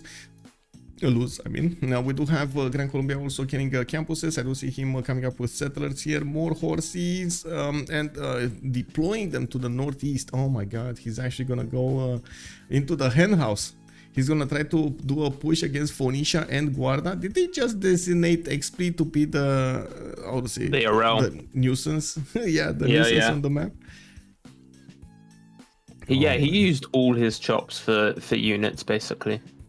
His land is completely barren now, and he's just chopping units. Yeah. Well, he does have a few locations for extra settlers over here, which I hope he's actually going to start putting down. I know IRL position is IRL position, but at some point you do want to transition from an IRL position, especially if you can't really push anymore, into something that gives you a chance in the late part of the game, in the next part of the game. Anyway, we might see a city fall over here. Phoenicia is seeing these horses, and this is a bit of a problem, by the way, for both Phoenicia and Portugal, mostly because that means they need to start building up a defensive army, putting a bit more pressure on their production and economy and all of those queues in the cities. Now we do see settlers coming up from Talasta. He's trying to expand his empire, 2, 4, 5 at the moment, with a 6th one coming out.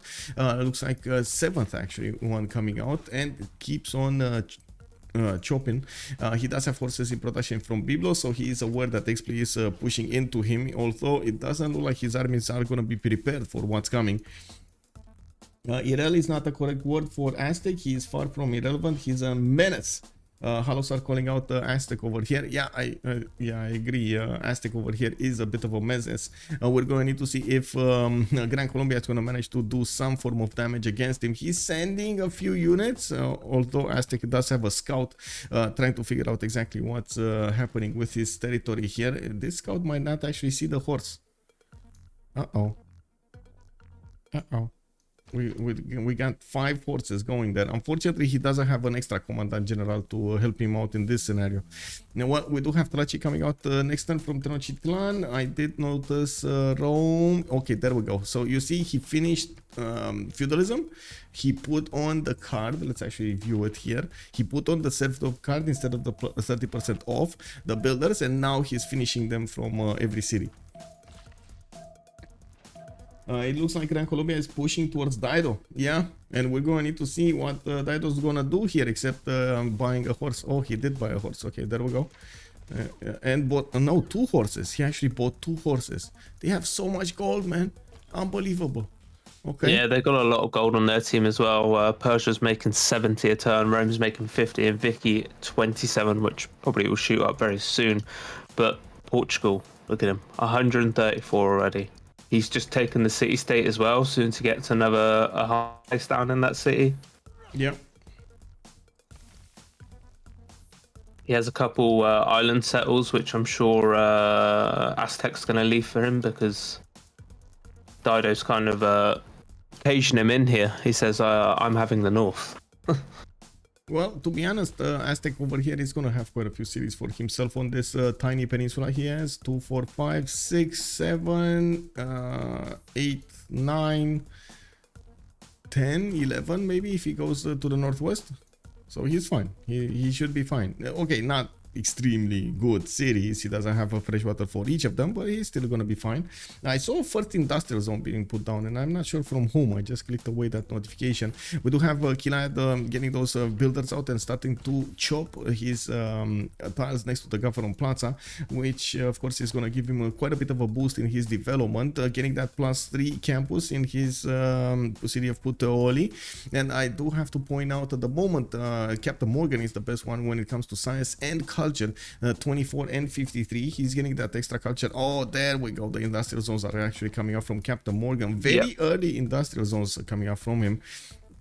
Yeah, Persia's put him down. Yeah, the setup is such a way that he's gonna use that 2-2 tile to put an aqueduct and give them extra 2 bonuses. Very nice, very nice. I'd also notice he's using his Peridesas over here, his unique improvement to get some extra culture gold. Not bad, not bad. He did put Temple of Artemis down and did manage to finish it. In 2 turns he's gonna get pyramids for an extra builder charge and a free builder, and that's gonna be very good for all of these builders. They're already feudalism builders, and I'm pretty sure he's gonna start chopping and improving every little bit of his land. Persia did get settled on the east. No Reina yet in there. He did not actually go for a 3rd governor yet. We do need to see where he's gonna choose to go for it, in Hamatana or Parsa. I would believe Parsa is a bit better because there are probably gonna be a lot more traders coming in here. Art2TTV, thank you so much for the follow, sir, and welcome. I can't believe how fast Gran Colombia is just putting the pressure on 3 different civilizations in such a short time.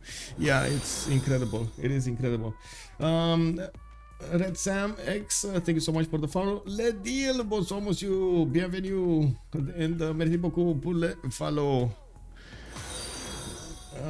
Well, we do need to see also how Talasta is going to manage to keep on simming behind all of this. He's starting to get these horses as a defense. I do have to point out, of course, Gran Colombia, even if these are same tier units, and even if he's trying to push into Phoenicia, if he builds a line and keeps those fortified, it's going to be very hard to push through even with a general. We do need to see also what's happening here. Looks like Khmer is trying to push out, and since the commandant general is not there to help out the armies of Gran Colombia, his armies are actually in a bit of trouble. In a bit of trouble. He's also trying to sim behind all of this, trying to get a 4th settler going, a 4th and a 5th settler going. I do see him getting some campuses here. This is only a +2 in Caracas, while Khmer is ready to pillage. Oh, I love this, by the way. He's waiting for the campus to finish, and then he's just gonna pillage it. Kick. W. And look at the pillage squad. This is the Griefer squad going towards England, by the way. It's like 1, 2, 3 units going towards England, trying to find some juicy tiles to pillage from England. While I gotta say, England is getting a bit too big for comfort over here. This is all the red. 2, 4, 6, 8 cities still finding. No, actually Venice won. Venice won the war. Yeah. He won, man. I mean, he doesn't have production. Look at Venice. He even chopped those 2 tiles in the north. Can you imagine this? Oh my god, man. Put farms everywhere. He wants to go big. He wants to feed his people. See, Aztec is fully aware now. Horses are on the way. Yeah. And is replying with horses of his own. Yeah, looks like still Gran Colombia is doing a good thing, actually trying to stop his opponents from simming freely. And by the looks of it, we're going to see how Corey is going to try to do both simming and defending at the same time. We do have more commercials coming around. He did finish his unique building there in his entertainment complex, the Trachi. And by the looks of it, he still has a lot of jobs to work and more tiles to improve. We might see 3 whacks on a Dido City next turn. The horses are surrounding. Oh, well, I think that... Do they have a chance? I think we're going to see actually 4 whacks. No. Yeah. Actually, wait.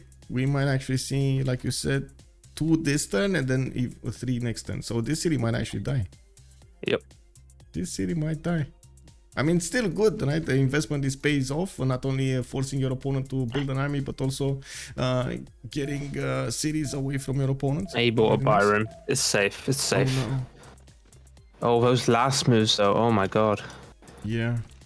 He only tapped it once. I'm not so sure. I'm not convinced that's actually gonna be saved. Oh, he might lose his general here as well. Oh, okay. It's fine. He didn't. Oh my god, man. The moves coming in sequence, and you can see how they're planning them out in such a way that they can actually survive. Very nice, very nice, very nice. Big brain. Sangeli Anima, good evening, sir, and welcome. Sipabag, Colombia, Giga Chat. Yes, we can even see the muscles like how do you call him? Gilgamesh, like the Gilga muscles coming out from Gran Colombia. Oh, did you see, by the way, the new Twitter, the new tweets coming out from Fireaxis about civilization? They have like something like World Congress is in session, and they're asking a few questions over there, and one of those questions will take away 2 diplo points from Gilgamesh.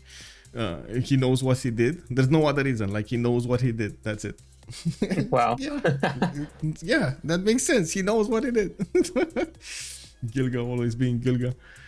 Well, we do have campuses coming around here from Killayad. Yeah, there we go. We do start to see those bats coming in from Rome. The replacement aqueducts unique to Rome that he's getting to build at half cost. And he is setting up those industrial zones using his districts in the middle. And I do see actually the first one. No, this is a campus. Wait, whoa. So this campus, this means this is gonna be the industrial zone, and this is gonna be the industrial zone. Oh, yeah, I guess it makes sense. Another industrial zone over here.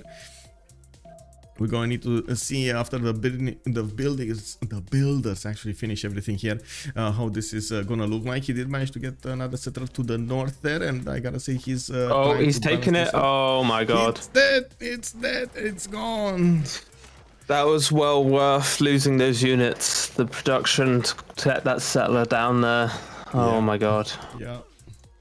Macallian, good evening, sir, and welcome. Gran Colombia has 3 Civ6 distracted building military units, while his team's just simming away to pay for Gran Colombia's military funding. Yeah, I know, it's a circle.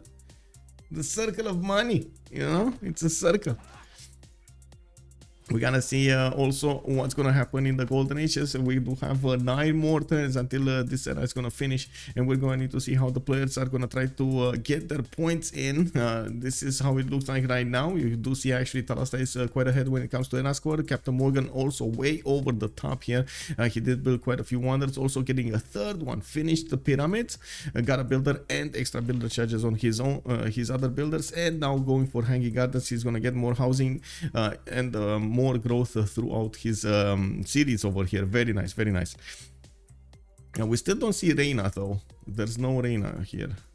Oh, on England, we do have him also putting down his industrial zones. This is only going to be a +2 next to the city of London, and I'm quite curious if he's going to start to spam them out. It looks like also from Sheffield he's doing the same thing, an industrial zone next to the city center. Gavronplatz over there for the extra adjacency towards harbors, the Royal Navy dockyards, and I do see he does have very good campuses at the same time.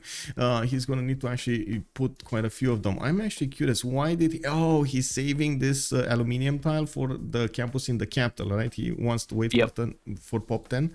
Okay, that's what he's doing here.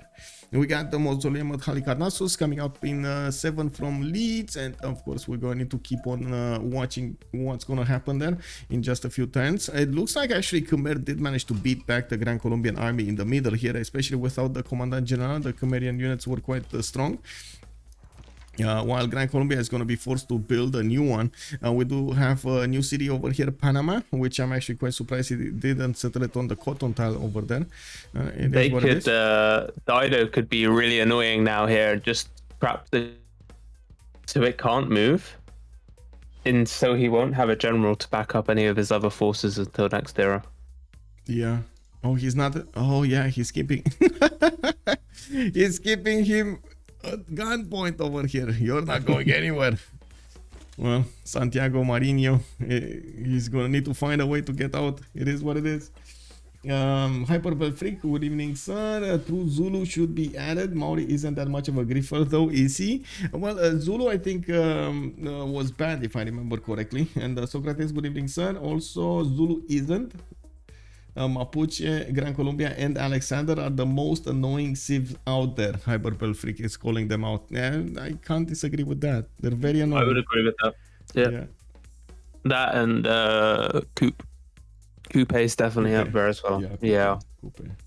I mean, we don't get to see Coupe that much in the games, which is a bit of a shame. I would have loved to see that, like, more of Coupe gameplay, but nobody wants to handle that negativity in the game. When he settles 3 tiles away from your camp, they're like, Pikachu, save me! You know?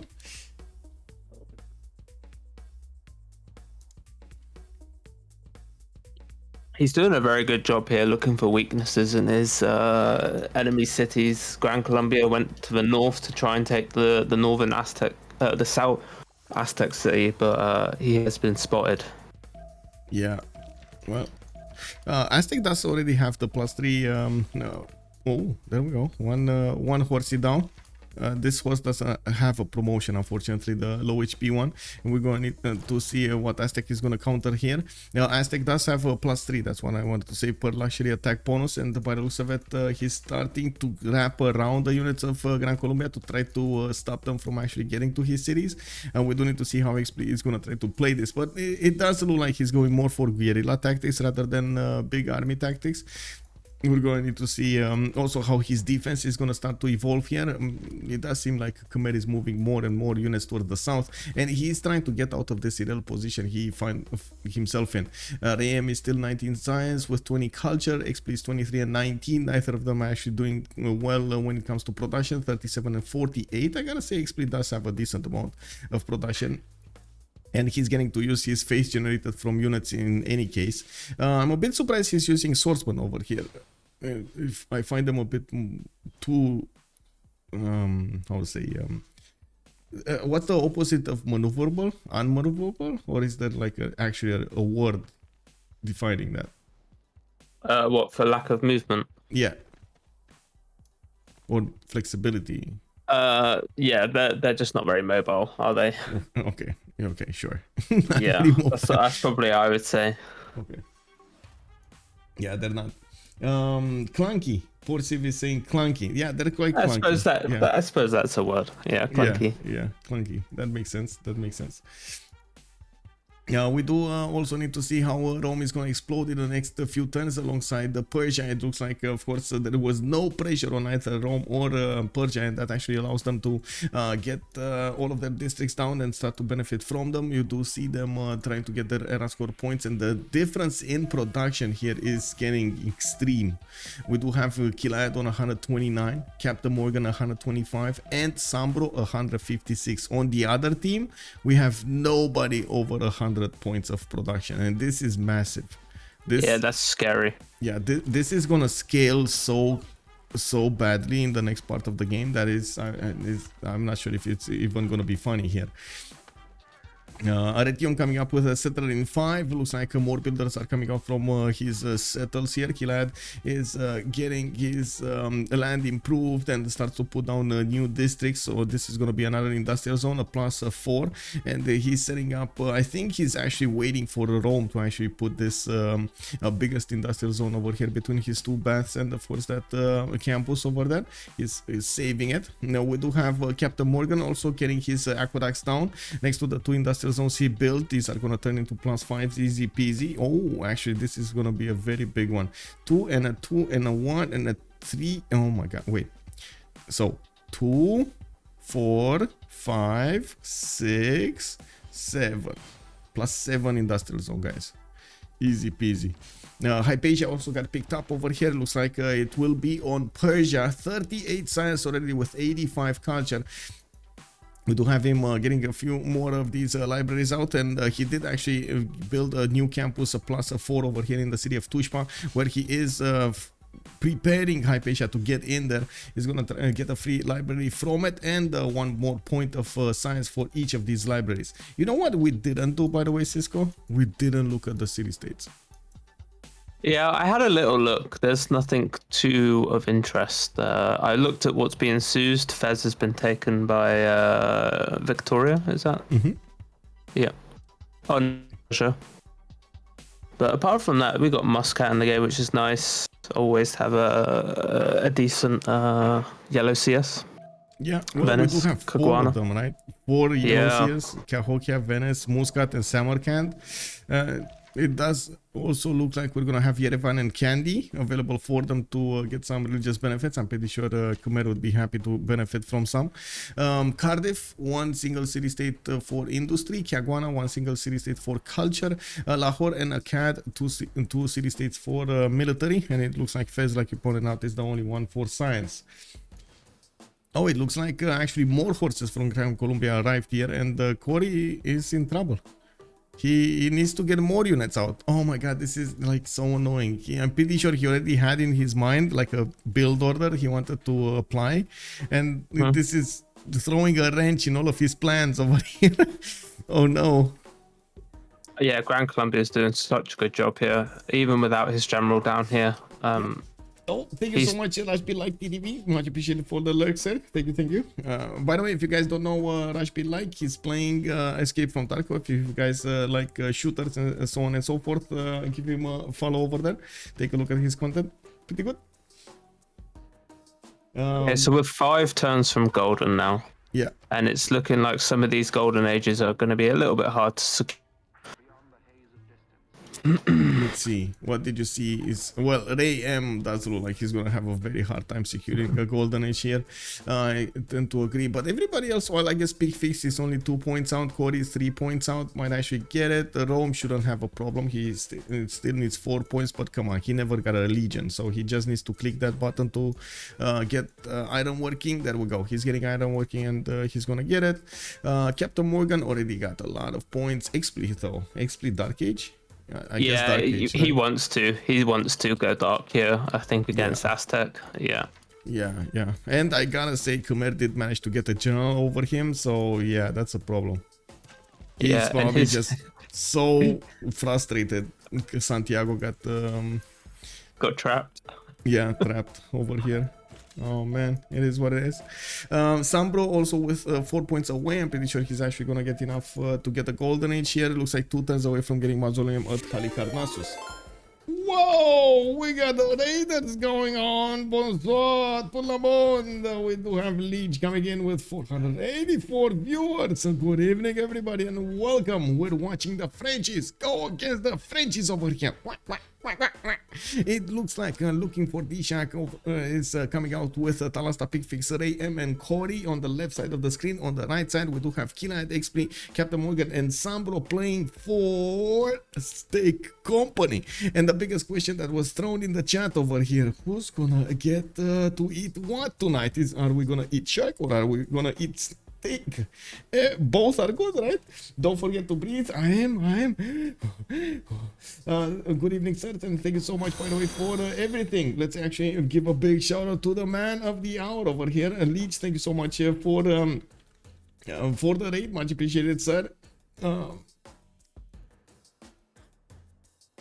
Colgananas, good evening, bonsoir, monsieur, bienvenue. Thank you so much, Fedel, for the follow and the typo. Good evening, sir. The JSP, good evening. Hello. Oh, that's a emo. Oh, that's such a cool emote. Man, this is unbelievable. I gotta say, this is incredible for me to watch how much creativity there is around Twitch and the streamers and so on and so forth. They're coming out with so many amazing graphics. It's so cool to actually watch this.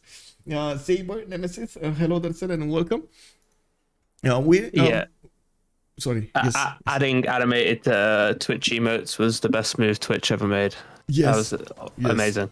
We need more. I gotta say, like limiting me on 5. It's just, no, please, like 10. Lord, give me something, like a system to make more or something, it needs to be. Saber Demes is asking me where I am. I am from Romania, sir. Romania.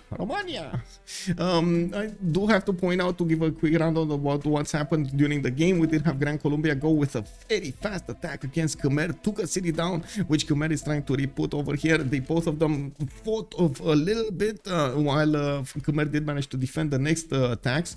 After that, we did actually see Gran Colombia go against Phoenicia, took a city from him, and put pressure on both Phoenicia and Portugal over here, trying to get them out of their comfort zone. We did have also Gran Colombia go against Aztec, and it looks like they're still fighting over here. No city was taken, but a lot of production from Aztec needed to be diverted towards this army, so he can actually withstand the attacks of Gran Colombia. Now we're coming up on the next era. We're 3 turns out from the medieval era, and we do need to see how things will evolve over here, and of course who is gonna manage to get on top of the other. I do have to point out something very important. We were watching the yield stab here, and the production is just insane. The production difference between them is just so big. Not only that, but it looks like the stats are starting to be quite different as well. We do have a lot more gold, yes, on looking for DShark, like 150 gold per turn, 240 on Picfix, Core is on 56, and even Raym is in a positive range, while on the other side we have 86, 14, 122 and 83. They have the economy, they don't have as big as an economy as looking for DShark. Now the industrial generation, the production generation is totally different. 104, 90, 41, 88 on looking for DShark. On Last Day Company we got 155, 50, 154 and then 182 on England. That is quite massive. Please don't call it Maneleland. Please don't call it Maneleland. That's what we are all asking ourselves. Why are you from? It is what it is. I was looking at the Great People's tab as well, and Gran Colombia has done his job so effectively that he's muted the enemy team's ability to get Great People. Look at the Great People, the points generation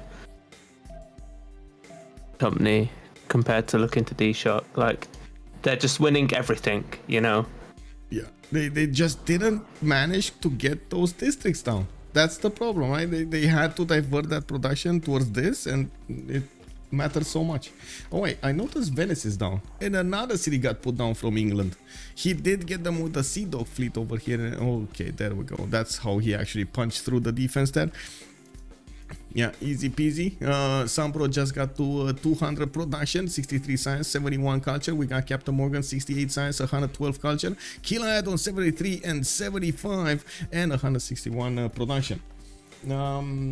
Let's see on Rome. We do have him with a few more cities to the northwest, and by the looks of it, we do have more settlers in production now that he did get his industrial zone put up. We do need to see what's gonna happen. Woo! we got Xpli like. Good evening, sir, and welcome. Bună seara, domnule, și bine ai venit. For the ones that actually like Escape from Tarkov, I did mention him earlier. He's the one streaming quite a bit of Escape from Tarkov content over there. So give him a watch. Lucifer, good evening, sir, and welcome. New animations. I mean, these are actually from Twitch. I don't know why Stream Elements had a problem yesterday, and I had to adapt it really quickly. So I had to plug them in really quickly, and they work. I mean, if they work, they work. That's amazing. Did you see that, by the way, Project Cisco? Everything that Stream Elements or Streamlabs were doing, actually Twitch just plugged them in the dashboard. It's just there. I think it won't be long until Twitch wants to make their own OBS. I think it won't be long. That's the way I'm going down. I've looked into their roadmap, and that feels like the move for them. It's the only way I think they can compete with like Facebook gaming, which is taking off. Oh, is it taking off? Oh, interesting. I don't know about it. Well, I guess we're gonna see. I'm still a bit confused if I'm allowed to actually stream on, for example, Twitch and YouTube at the same time, or even like Facebook at the same time. You've got a partnership agreement with them, yeah? I actually think you can. I think they removed that. I mean, there was an announcement, but in the actual paper, you know, there is no announcement. In the agreement, there's no announcement. Like, there was no change. So I guess I need to do a new one.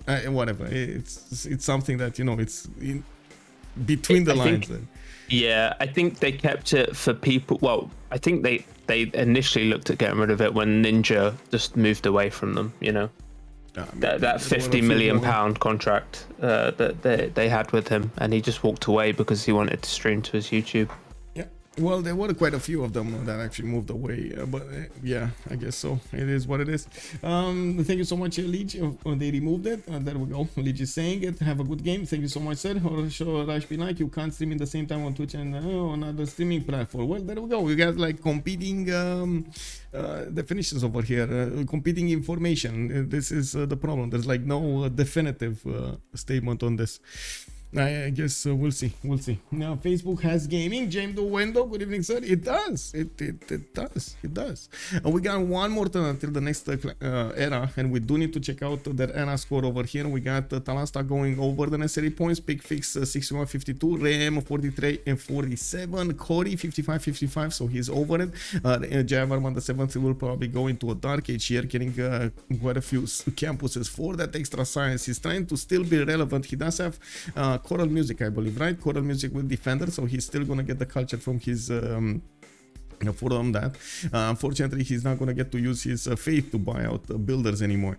On the other side, it looks like Killayad is gonna be over the necessary points. Xpli did manage to not a dark age. Oh, this feels bad, man. Not a dark age, Gran Colombia. I mean, I'm pretty sure he would have really wanted to get the Dark Age Gran Colombia. I mean, it is what it is. Why did he get a galley if he didn't want to go, if he wanted to go dark? Did he not care at all about what age he is? I guess he already did his job. CaptainMorgan 93 128 over the necessary points, and SunBro also over the necessary points. So now we're going into the next era. We're going to need to watch them pick something up, and oh my god, look at Santiago, man. Not even in the seas he can get out of the grasp of his opponents. Santiago, man. Oh, that's annoying. He's had to tech shipbuilding for that, and he still can't get away. Yeah. Get out, bro, get out. Bob C64, good evening, sir. Isn't that bonus only for melee units? Well, melee attack units, Oxaniel. That's actually the big pointer over there. It's melee attack units. You can actually use horses with the +5. Why does Gran Colombia prefer Dark Age though? So he can use that extra +5. It's too clever for looking for the DShark. Come on, man. He's doing it. They're doing it. I mean, the thing is, I'm pretty sure they didn't expect that much of a griefing attack from Gran Colombia. I think they would have expected Gran Colombia to try to keep on pushing towards Khmer, just lock into a war over here and try to sim behind, like both of them try to sim behind all of this without actually attacking their next door neighbors, and that actually came as a surprise. It looks like all 4 members got attacked by this, right? I don't think actually Portugal got attacked at all. Portugal it was No, defended by Portugal's Phoenicia. left. Okay, Yep. okay. So Phoenicia, Khmer, and Aztec did get attacked. But Portugal needs to, you know, be wary now because Rome's on the way to settling towards him. Rome says, right, I've had enough of simming. I'm going to build some griefing units. I'm coming. Yeah, yeah. Well, we'll see. We'll see how this is gonna go. Like I have a notch in my stomach when I watch this difference in science and culture. I have a notch in my stomach. I'm so sorry. And production, the different, like, you know, they're flipping over to 200. Yeah. Oh my god, this is just gonna scale and scale. They I do have to point out, looking for DShark actually set up all of their empires for industry, while we don't have any setup from their opponents into industry. They went for campuses, they went for commercial harbors, anything else but industry. Okay, I go B. Yes, you go B. I go. Let's go gold. Let's go Catholicism, and me. And we're gonna have a break of 2 minutes, and we're gonna come back really quickly. Can I just send them screenshot of production so they can CC? No, man, no internal communications over here, bro. So 2 minutes, guys. 2 minutes. We're coming back.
There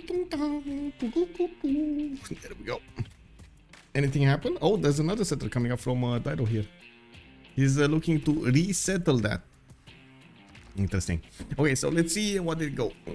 Free inquiry golden age coming out from Dido. He's going to need to make up for that lack of science. He does have diplomatic quarter coming around here in the World Congress. Gold minus 50%, Catholicism 25 diplo favor.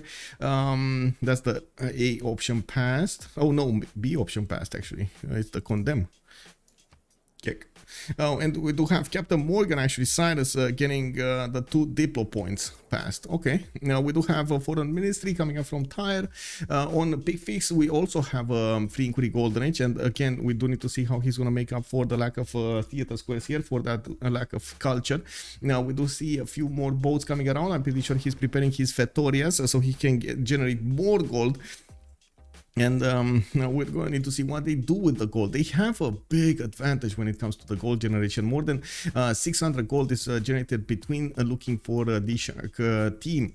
We do have also Cory and Raym. Dark Age. Cory is Pen Russian Voice Golden Age. Looks like the whole army of Khmer did retreat towards his borders, while we do have a new army coming out from Gran Colombia, and now they do benefit from McGregor.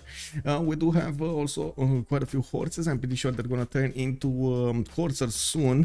He's tech side, let's see, 3 turns away from castles, 4 turns away from mercenaries, so he's gonna try to do another wave of attack over here against his opponent, or at least try to defend a little bit. Pretty sure he wants to be aggressive with such a big military. We do have him also putting cities down in the south, 245 at the moment. That's gonna give him a bit of science and culture here, and of course the space to actually get some more districts, the slots to get more districts. He's building up campuses at the moment. Now we do have Killayad with a pen Russian voice gold reach, 103 science, 83 culture, 117 gold, 188 production, 2, 4, 6, 8, 9 cities coming up from Rome with this much production and this amazing sim. By the way, the amazing network of his reverse did allow him to actually get a very good sim going with so many of these districts benefiting from the adjacency of others and the government plots at the same time. Now he's starting to put down encampments, and it looks like he might actually gear up for war against Portugal in the next part of the game, having the advantage of not only the science but also the culture. He's okay-ish with gold, and the production will probably be a bit overwhelming for Portugal. I did ready though. Portugal's ready to put his unique unit building down in all these cities. He's gonna get cartography next turn. So much gold, so much production. Yeah, I agree. Now we do need to take a look at Aztec here. I did jump over him. Aztec is from looking for DShark, and it looks like he's working on his culture. He's 58 science with 89 culture. Pen brush and voice, the second era. It looks like actually we do have a few more commercials, and again the amphitheaters is going to be a good thing here for him. There's not that much pressure on the great writer screen, by the way. Aztec is making 3 and just Persia is making 1. That's about it. There is a lot of pressure when it comes to the merchant screen though. Rome is on 17, Persia on 13 points, Aztec is on 8. Looks like all of the other ones are like 3, 2, something points. In the great engineer screen, also England 7, we got Persia on 2, Rome is on 2, and he's building up more of those buildings. Wow, 7 engineer points coming out from England. Oh, I see what happened. Oracle in the city, he has an industrial zone and Governor Pingala. Yeah, that finished last turn. He's playing so well. Yeah, he's seeming big over here. This is a menace. SunBro is getting a bit too big to control.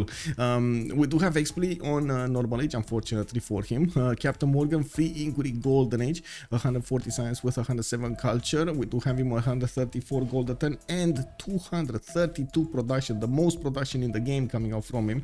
CaptainMorgan with commercials and theater squares. Now he is transitioning into getting the culture, and it looks like he is gonna have a pretty good timing when it comes to the late game culture necessary, like fascism, democracy, and so on, the late game civics.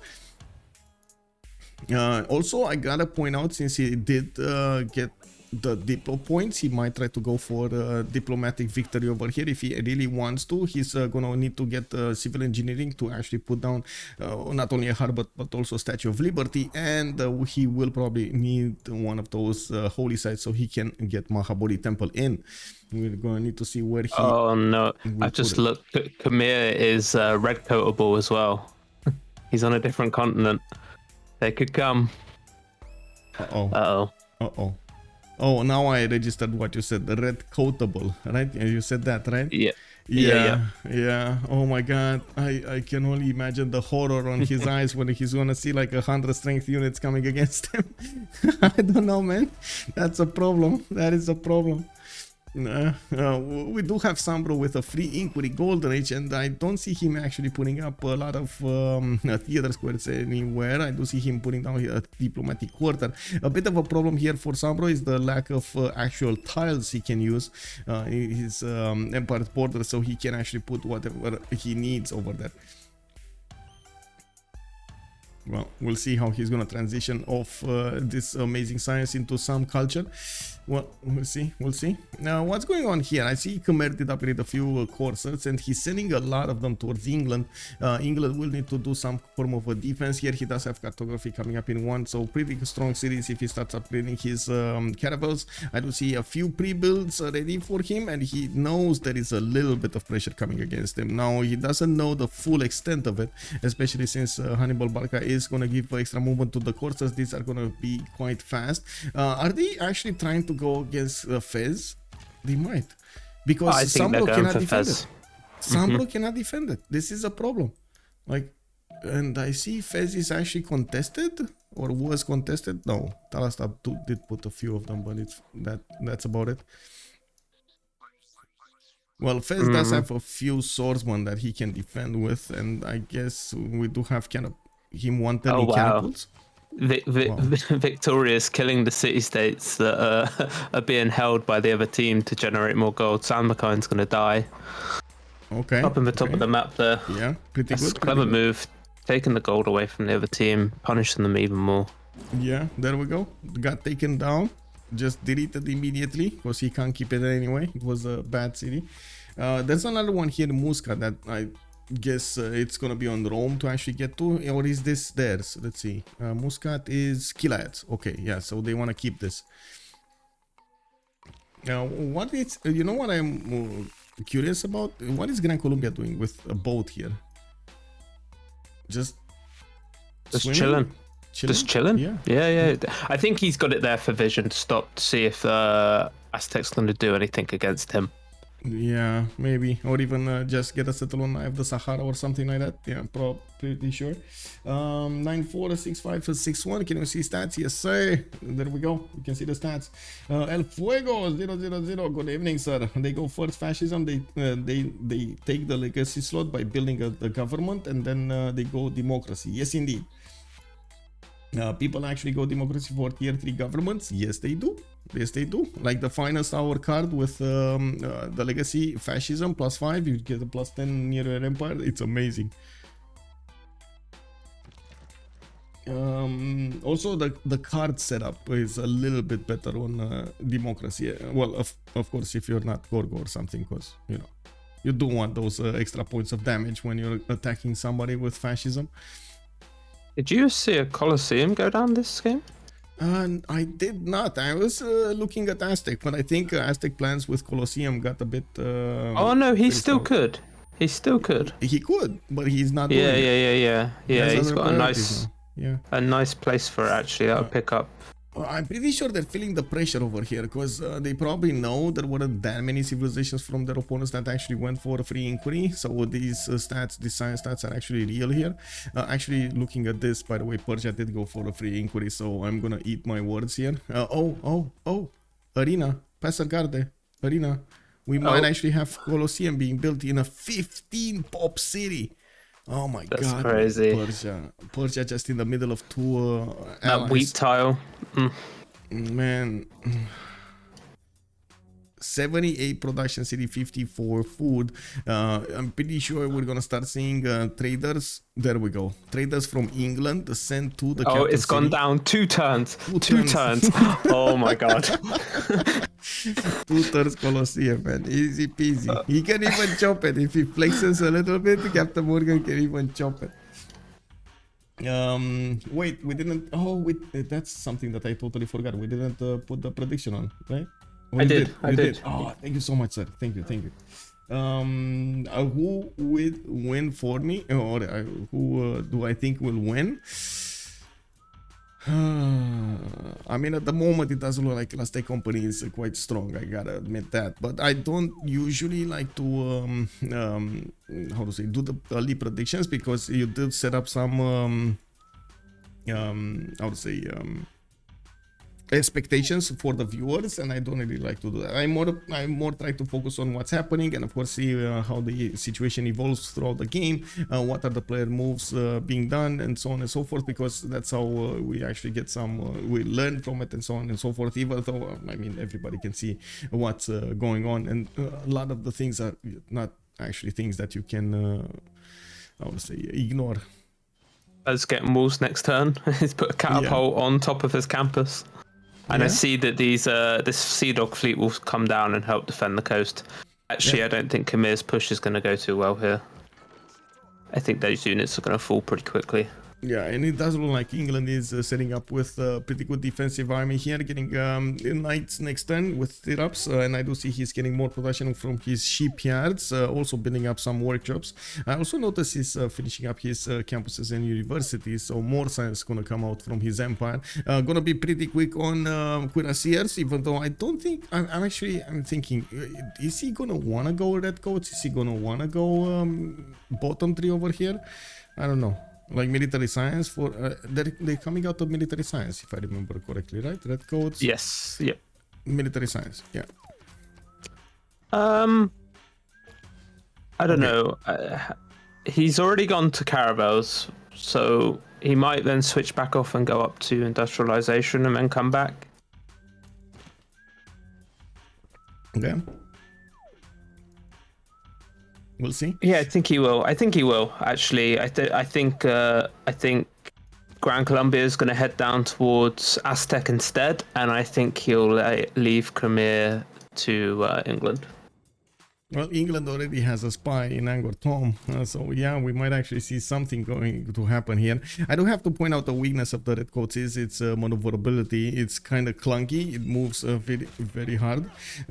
So we're going to need very slow actually. We're going to need to see much faster units, and probably that's the reason that SunBro actually got heavy chariot pre-builds instead of like more of these melee units. Mm-hmm.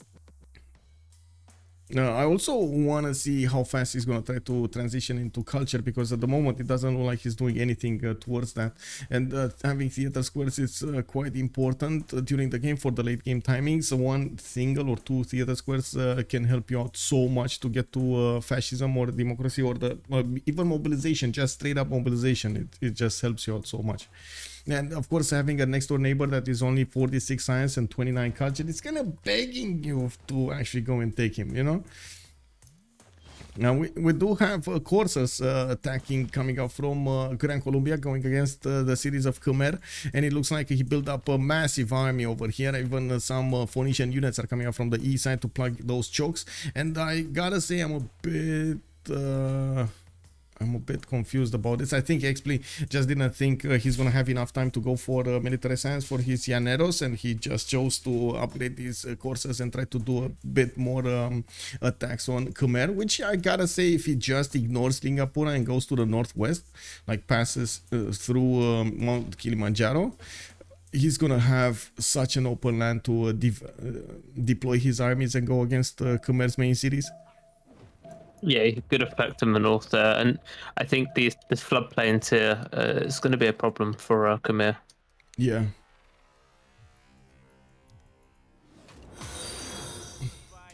RDJ SP, thank you so much for the follow, sir.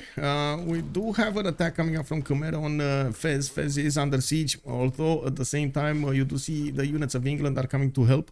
The Sea Dog fleet, for example, does take out half of the strength of these courses. We will see knights being upgraded. I do have to also mention that Fez's borders are kind of off limits to the English knights. They cannot get in there because it is being held by one of his allies, and that's one of the, well, unusual things that's happening. You can't get into the borders of that city-state that's being held by your ally.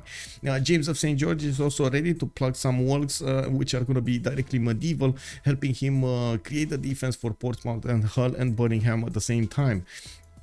Now, we do need to see if Raym is going to be successful here. I doubt it, especially with the walls up here. Even if they're ancient walls, the city is 55 strength, and these courses are only 46 base, so they can't really attack properly against the city over there. We do have courses coming up from Ravenna, Retium. It does look like Rome is starting to build up an army. He noticed that Portugal doesn't actually have a land army. I'm pretty sure he noticed this. Portugal is 359 military, while Killayad is only 99. Well, I guess they didn't get updated. I'm pretty sure the courses alone are actually to get. Actually, are they? No, they're not. Corsairs and I guess Legion. Yeah, they're more. They're more than 100. 1,000 milli coming up from Gran Colombia. Yeah. And he is, look at that, he is passing through the west of Lingapura, trying to go against the main cities of Khmer over here. The back city, for example, is left naked. There's like no defensive unit over there. The Grandmaster Chapel is trying to get built, and I'm pretty sure England has the vision on Angkor Thom. He knows that nothing is in its borders, and he's gonna try to poke at it over there with a few units. Well, let's take a look at the simming done over here. After Colosseum got finished, Persia did get a significant boost when it comes to his amenities. He's on +6 amenities in his capital city, while his other cities are at a happy level with a +3 only. We do have Capus research projects coming around from him. Looks like Ibn Khaldun is the next one. We call him the happy scientist, and I'm quite curious if he's gonna try to... Oh, Oh, he's getting this so fast, man. This project so fast. So much production coming around. Is Newton next? He's not Newton next. Did they get Nope. Newton? No, Newton's not been yet. He'll be after. Okay. He'll be the last. Whoa. Well, we do have more wonders coming out here, and I do see he did get industrialization. We do have factories in 2 turns from Passagarde. That's gonna significantly boost his production capabilities. He's already on 361, so we're expecting like 500 pretty quickly over here with the amount of industrial zones he built. Yeah, Victoria as well gets it next. They're just gonna pop these two. Oh my god. Yeah. And River Valley go down. There's so many River Valley spots he's got here, you know, with that industrial zone and cap. Yeah. Yeah, this is River Valley, and then when he gets the population growth, he'll chop that banana and put a theatre square down there. Oh, so big. Oh, this one next to London? Yeah. Yep. Well, so many shipyards coming out from SunBro. So many. Well, this is the good thing when you're gonna have a naval spawn, especially with one of these civilizations that do have bonuses towards harbors. You get the shipyards alongside your industrial zones, and getting the factories and coal power plants and everything is just amazing. I have to say though, Portugal's done well to climb back up here with his nearly 240 production. He's starting to get his unique university down. His science, I know he is in free inquiry, but I think he needs to do this. Otherwise, I think Rome will just roll him at tanks or flight. Yeah, that's true. That is so true. Also, Rome over here, not only getting more science, we do have the production coming up here. This is something that we don't see actually on Portugal, getting those full industrial zones throughout his territory here. I do see one from Evora, but that's just one. It's only a +4 and that's it. He will need a little bit more population throughout his empire. He did go for audience chamber, if I remember correctly, right? Yeah, audience chamber and foreign ministry coming up from him. Oh, he has another one down in Braga. It's only a +1 though. Oh, I see. Yep. Oh, I did also notice the majority of the Grand Colombian army did manage to pass through Mount Kilimanjaro lands, and it does look like now he's gonna need to face his opponent over here.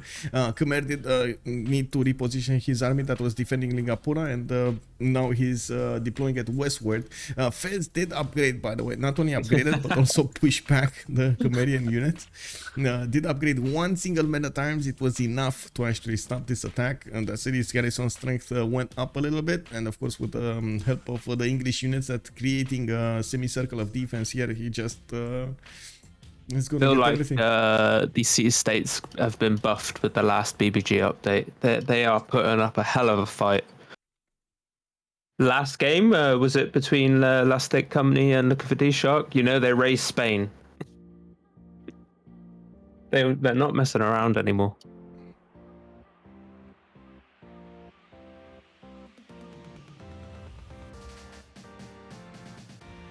Yep. They're trying to push their opponents over the brink over here, but I gotta say, 1,000 gold per turn. Looking for DShark is making 1,000 gold per turn. That's well, we're gonna need to see if they're gonna actually manage to do this. This is 50% off, right? Yes. This is 50% off gold, so they can just buy whatever they want with 50% off. They all in that. Yeah. And Portugal's nows are doing their rounds now. They're putting that unique, which with the BBG update, they can now put 2 down per now, which is very good money. They pay themselves instantly. Yeah, this is amazing. And then we go another industrial zone coming up from Guarda. He's trying to make it. I mean, he's trying to transition off towards production, towards theater squares is just a little bit slower than his opponents.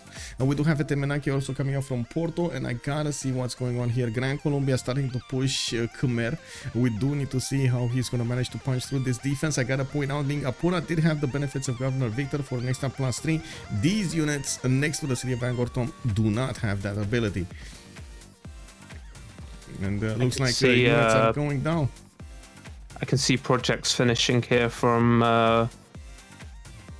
to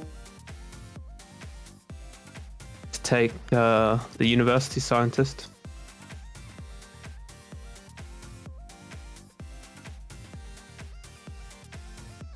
Give me a second.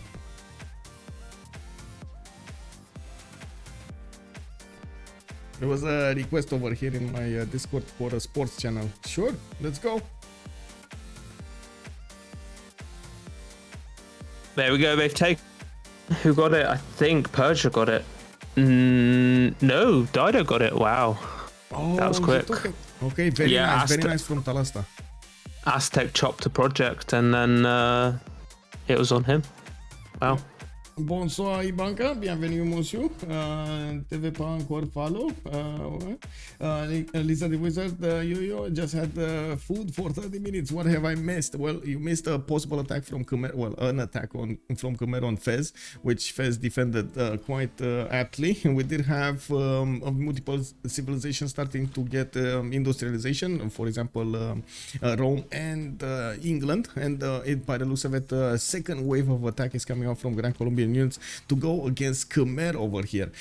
We did also notice if Khaldun got picked up by Rome, and we did have wait, was it Rome? I think it was Rome, right? If I remember correctly. Yeah, it was. No, it was Persia. Sorry, it was Persia. Oh, we're gonna pause in next turn. Okay.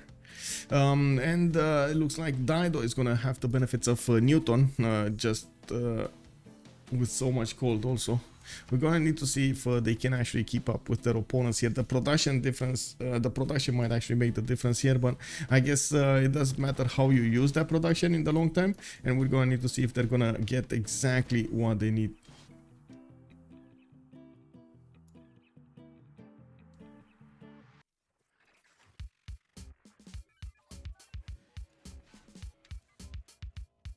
Once Portugal does the rounds in Aztec's land as well, oh my god, there's going to be so much gold. Yeah. They do use quite a bit of that gold to actually help out Raym defend over here, and that's gonna be quite a bit of an advantage for them to give, not only to have the 50% off to buy, just straight up buy units, but also to have so much gold available to give to Raym if he needs to use it. Yeah, 1,000 gold per turn between two players. Yeah. Stay good components, LDK, good evening. The captain is so big over here. Yeah, it is. Now we do need to see if they're gonna manage to pull this off. And of course, we're still waiting to see what SunBro's choice of units will be. We are expecting him to transition into something in the late game that will try to take out Khmer and finish the job. I do believe Gran Colombia is more on how to say grief than actually taking over his opponent's lands, and he's trying to put as much pressure on Khmer, as much pressure on Dido, as much pressure on the opposing team economy and so on, to try to keep the balance, try to make the most out of his irrelevancy. Well, I guess we're calling it irrelevancy just as a word. He's not irrelevant at all. He's doing so much pressure that he's definitely relevant to the game. It's more irrelevancy in the sense that he doesn't have that much science, he doesn't have that much culture. So when you compare him directly to one of the simmers who did not actually get pressure so much, he is not actually shining at the same level. But he's doing his job incredibly well. He's doing he's taken his role on the team incredibly well. Forcing them to make a lot of units. Like, I think the initial attack on Khmer was really good. It put Khmer basically at a point of no return in the game. But the attack on Dido was so good. Taking that city Yeah. making him produce lots of units when he could have been putting that into lighthouses, into traders, you know. Yeah, for sure. Okay, we gotta pause here. 5 minutes. We're gonna come back after these 5 minutes and we're gonna take a look at the game at the conclusion. I'm pretty sure the players are taking this time to actually discuss between them what kind of strategies they need to pull off and what they need to take care of. So let's see you in 5 minutes, guys.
Vimal Krieger, thank you so much for the follow. And I guess we got a few more seconds to go here. It says 1 minute, but already Killayad put a plus.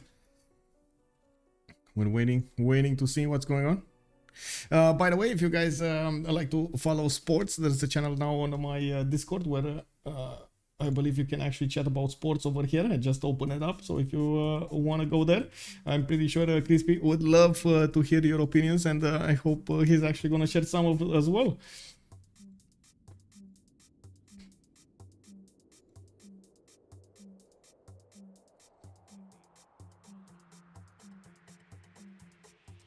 Oh man, this gives me a bit of time to watch what's going on through the map here.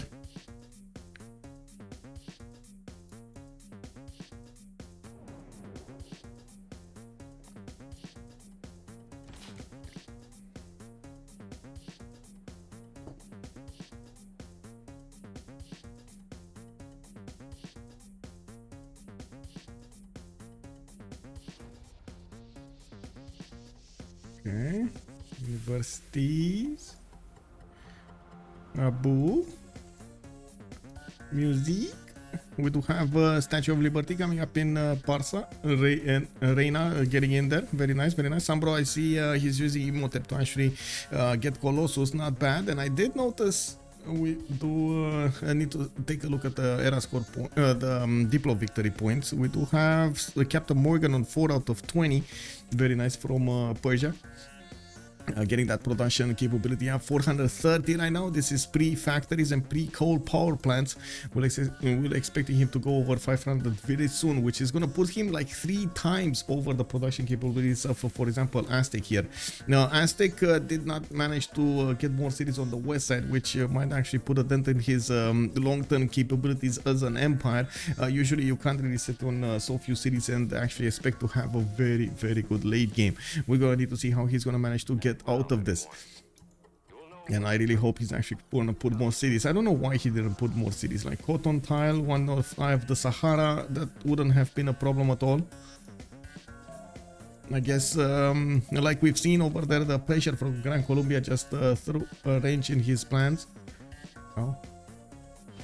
Okay, so there we go. I need to take off the thing on the screen over here, and we're live again.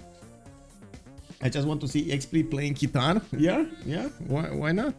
Let's see Raym coming up with these Llaneros. So we're gonna need to take a look at his trebuchets if they're actually gonna get to the cities of Khmer and start to bounce against them, bounce those rocks against them. The flying, the fires in the rocks coming against the cities defenses of Khmer. We do have him putting quite a bit of pressure on Khmer, forcing all of his allies to actually give him resources so he can withstand this attack. We do have pikemen actually coming out from the cities of Khmer, and by the looks of it, he's getting printing in 4, while Xpli is also printing in 4 turns right now, of 1 turn difference between them. Yeah, we do have SunBro. Let's see, he's gonna finish his shipyards. We're taking a look at his capabilities. 438 production, of course pre-industrial zones, full with coal power plants.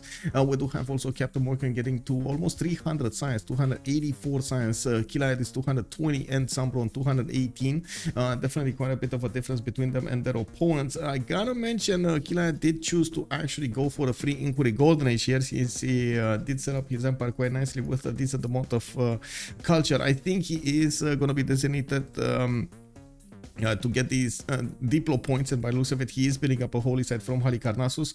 He has place for Mahabodhi temple, which I'm pretty sure is not going to get built in the lands of Khmer anymore. Khmer has totally different priorities to actually get this going.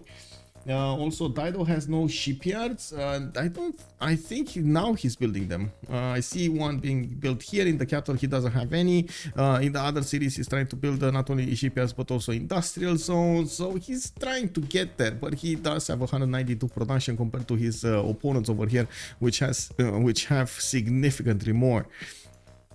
Yeah, we do see Cavs coming out from Rome, which are going to do quite a bit of damage against these courses of Portugal.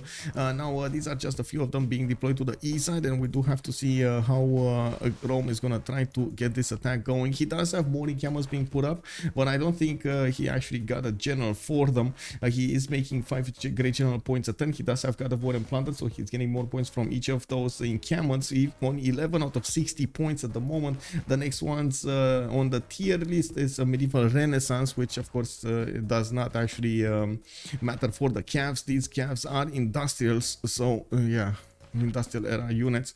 They're a bit late. Well, we're going to need to take a look over here also if Picfix is going to manage to use that goal to defend. I think he will have the opportunity. Industrialization coming up in 1 turn, and he's going to get that production going. He does need the culture to go alongside that science, and he is in a free inquiry golden age. He's going to need to transition, finishing everything in his campuses to keep his science advantage in the next part of the game, while of course Rome is in a pen, brush and voice with about the same amount of science with significantly more culture going on. That's from his pen, brush and voice. I do have to point out at the moment Rome did not actually go for theater squares, and I do see him getting his military academies out with these military engineers coming around. He's just gonna keep on pressuring Portugal until he gets to tanks probably, and even after.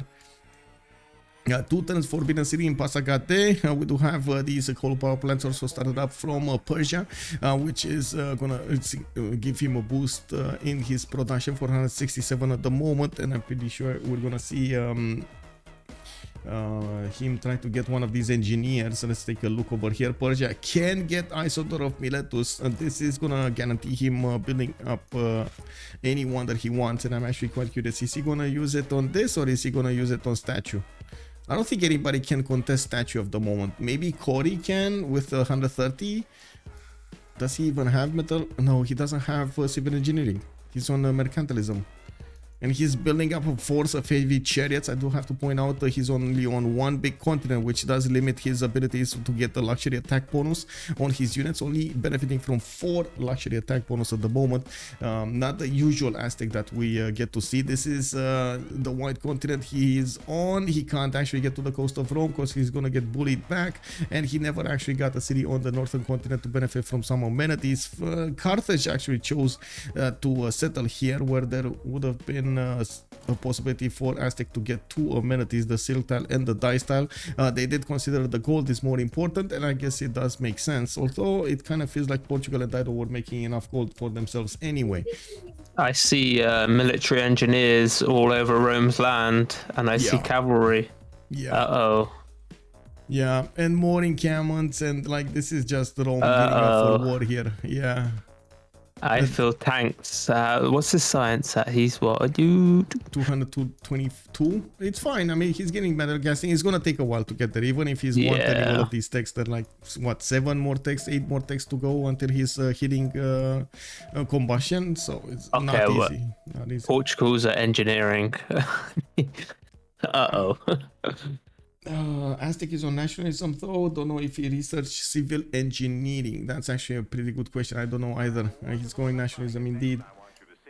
He didn't put Statue of Liberty as a counter here, and I'm not sure if you saw it, by the way, Cisco, or you heard me, but already Persia is building Statue of Liberty in Parsa. No, I didn't see that go down, but I did see him recruit the engineers.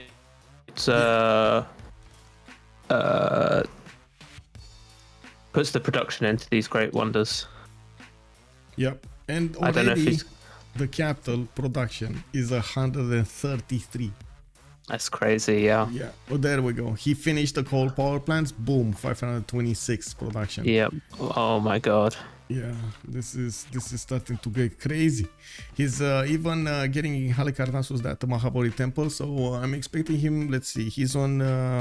Let's count this up. He's on 4 out of 20. He would get 2 from Mahabodhi, 3 from how to say, Statue of Liberty. So he's gonna be on 9 out of 20. It's all about the next Congress. Can they get? Oh, they have the advantage when it comes to the Diplo favor. A massive advantage when it comes to the Diplo favor. They actually were very conscious of putting down those Diplo quarters and getting as soon as possible those points for the Diplo favor. And look at the result. They're actually getting this. They also had a lot of points returned to them for the last Congress. Obviously, they put quite a lot into A and they lost it. Yeah. So they had those points returned. Doingi ID, thank you so much for the follow, sir, and welcome to the stream. We do need to see, of course, how Killayad is going to manage to pressure Portugal, and if he is going to manage to actually take out a few units here, or maybe a few cities. By the looks of it, Portugal at the moment does not have vision over these units of Rome. Like looking at the vision of Portugal, yeah, he doesn't. He knows about 1 cav. That's no 2 cavs. Oh wait, oh, Portugal extra vision, right? He does have. Oh yeah. Portugal, not here. He gets 1 extra. Yeah, all 1 extra. extra. Have 1 side. Yeah. Yeah.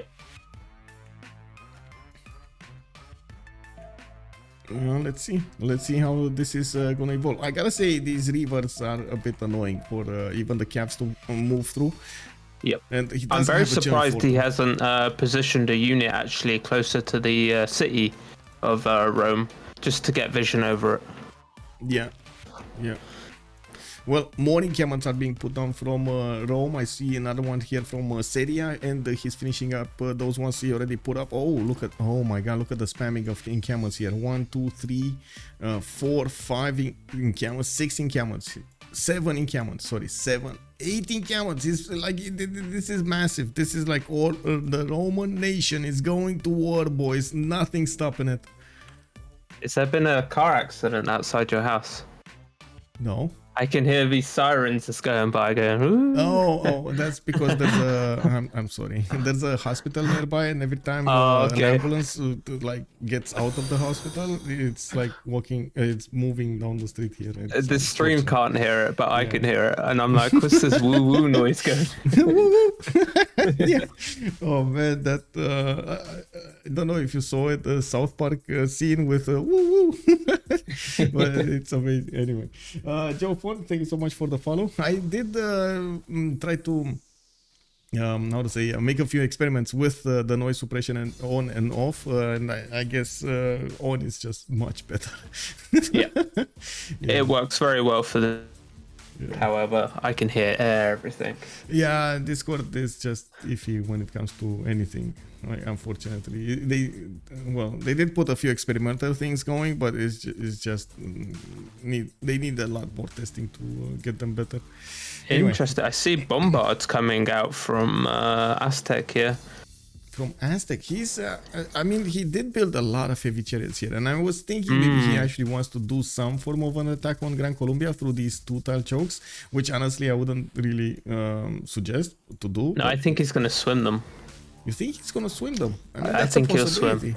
But now we know why Xpli put a galley here. Yeah, it's just for vision. Yeah. He wants to know what's going on. Yeah. Yeah. And you saw bombards. Okay, Chalco. They're actually coming up in Chalco. Okay, I see them. And he's putting more encampments. So like, okay, he has 3 of them right now. Okay. Where's this settler going above into Portugal land? Where's that going?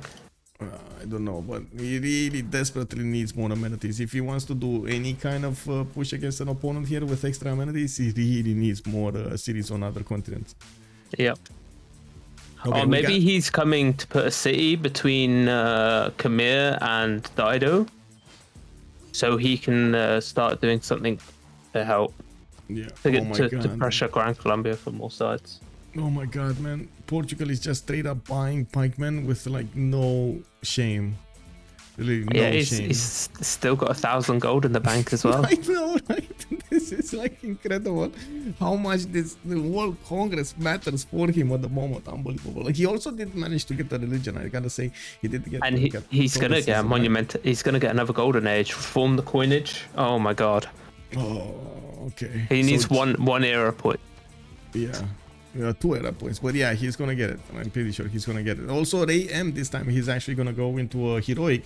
I do also notice he did manage to take care of the Gran Colombian units while they're scattered around. There's no massive force coming against him anymore. From the west side, from the south though, Gran Colombia put so many of these trebushes to work to get the experience points on them, and it does look like he's slowly grinding down the Khmerian defenses, trying to do as much damage as possible. I kind of understand why they're using this against the pikemen. Although if Khmer actually wants to push out into this trebuchet line, they're gonna have a feast on these trebuchets. They're not as strong on the defense. I'm worried here very much so for Portugal. I see a lot of tank pre-builds and I see a lot of armories going down for oil. Oh no. It isn't going to take him long to get to from front line over, because he's pre-building all these roads. Yeah. These are gonna go fast, by the way. Okay, I have a serious question, guys, over here, because Crispy shared us a picture. You know, Crispy is like a chef, a cook, a master chef, a big brain when it comes to whatever it's eating, you know, whatever it means eating. What is he doing here? Whoa. Give me a second. Maybe you know more than me. He's grilling the asparagus, huh? Yeah, but what's in the middle? That's an orange, right? Those are orange bits with like meat between them. And then what's the red thing? Is that tomatoes? No, I think it's peppers. Paprika? I think it's pepper. Yeah, pepper. It's a red pepper by the looks of it. Okay. Yeah, he's making skewers. I love making food like that.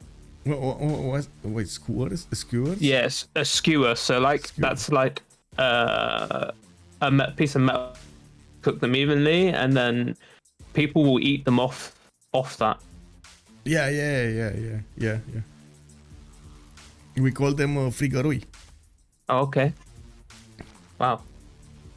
Kebabs. Yeah, Trojan man knows the way. Kebabs, man. Yeah. Kebabs. But this is like a totally different kind of kebab. Can you imagine eating into a kebab orange and between the meat and stuff like that? Whoa. Yeah. Oh my god. I'm gonna be drooling about kebabs all night now. Okay, it is what it is. Good thing I have a kebab place like 5 minutes away from my home, so okay, so we got yeah, go. Yeah. Well, we do have night course coming around from Killayad. It looks like he did get the cuirassier upgrade. He did finish ballistics, and now he's going for steel in 3 turns. He's gonna need refining, and then he's gonna need to get combustion to actually get to tanks. But he is gonna try to pressure his opponent. Picfix is barely stirrups. This is a problem. I mean, yes, sure, he's probably gonna have piking shots over here to defend himself by the time the tanks get here. I'm not so convinced that's actually gonna matter. I'm concerned. Yeah, I'm concerned. Yeah, the timing on this, the preparation on Rome, it's gonna be incredible. Of course, we're gonna go into the next World Congress session, and we're gonna need to see how they're gonna get to, first of all, use Phoenicia with its extra cities to try to get big and try to get on point with his opponents. We do need to see Statue of Liberty finished. I do see Oxford University being built in Persian territory. Oh my god. Potala Palace also coming around here. Mahabori Temple in 5 turns. So that's 5 points right there, right? No, 6 points. Mahabori Temple, Potala Palace, 3, and then Statue of Liberty another 3. If he manages to get Noble here, another 1. And he does have so many points when it comes to the scientist points. 26. England is on 28. Rome 24. Phoenicia 21. Portugal is 17. Like, who's gonna contest him on Noble? Nobody. And that's what I was saying earlier. You know, Gran Colombia has done such a good job at stopping these people grow, get the districts down. Yeah. And they've run away with some of the important great people here, both in the merchants, engineers, and the scientists. No, looks like more units are gonna be attacked over here, and the Cavs do have promotion. Oh no! He cored it up instead of promoting it and coring it up. It is what it is. Well, I did notice a question over here in the chat about Persia's religion. Since he did get that holy site, he also got a religious community with stewardship. He's actually gonna get more gold for those trade routes and more science and gold for the commercials and the campuses. He's actually buying out missionaries so he can spread that religion around. Cities. Oh my god. Yes, let's go. Get that gold. CaptainMorgan, 429 gold, 350 science, pre-Oxford University. Wow. Yeah. And did he go 3? He did go 3 ink, okay. Yeah, he did. That's the question. In 3 turns, how much science is Dido and Portugal going to lose? I think Portugal will drop down to maybe 225. Yeah. I think Dido will be scraping around 200. Yeah. This is gonna be a problem, especially with England over here bearing down on them when it comes to all of those stats, trying to get industrial zone logistics projects for the engineers. 256 science, 93 culture, 545 production. Now he got his production up, but we're gonna need to see in what is he gonna transition into.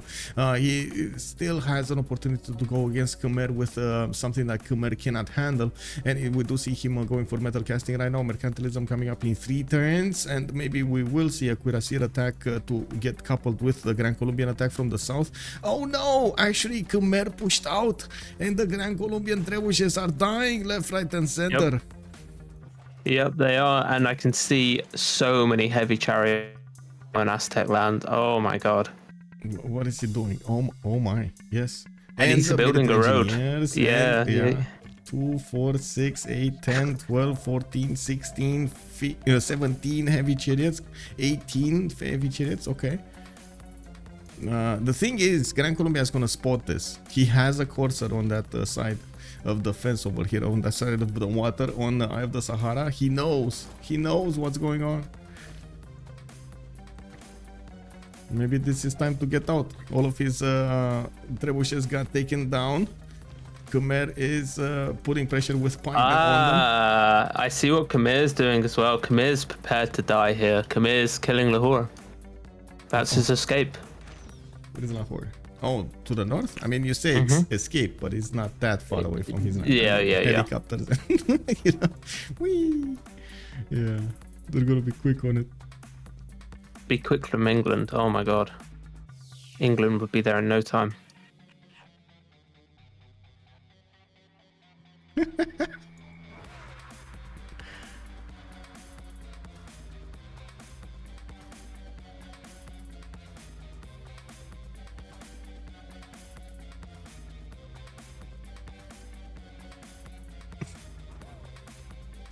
Oh man.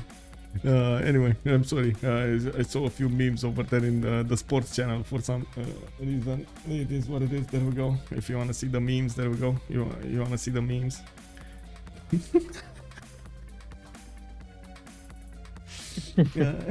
Empty jobs. Sorry, it gives nitre and military gathering gives oil. Yes. Okay, unbelievable. By the way, this meme thing over here with Discord, and almost all of the other applications starting to allow you to use these memes to express yourself. It's unbelievable.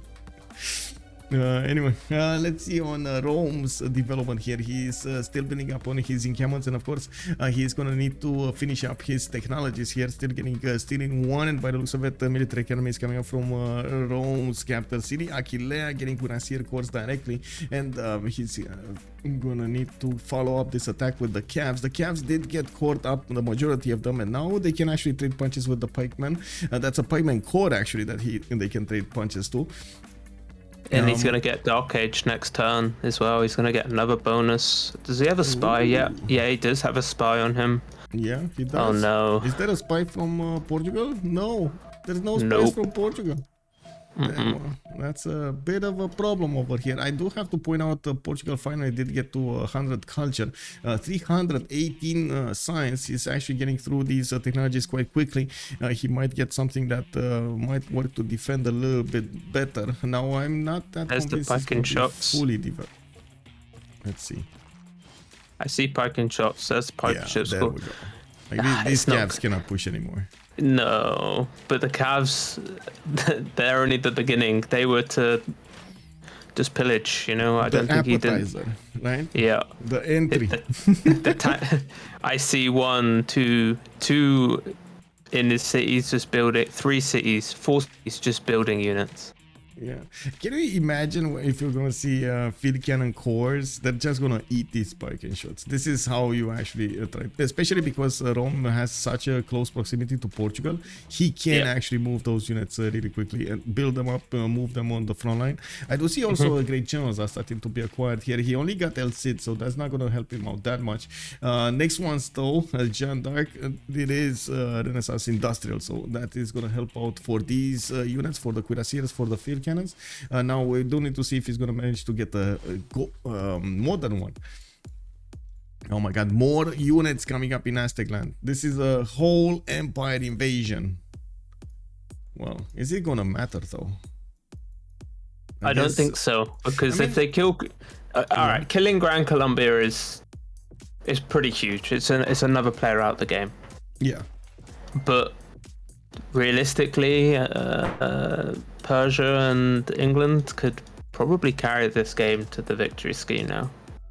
I mean, to be honest, if Gran Colombia sees this, like gets a whiff of this, he's just gonna get a safety settler out next to England and probably just live there happily ever after. The biggest question is, will he have time? And I do have to point out, if they do manage to take out Gran Colombia, this is gonna be massive when it comes to the Diplo victory. Yeah, they can stop the Diplo victory then. Yeah. Or prolong it. Prolong it. Sure. 585. Thank you so much for the follow, sir. Hello.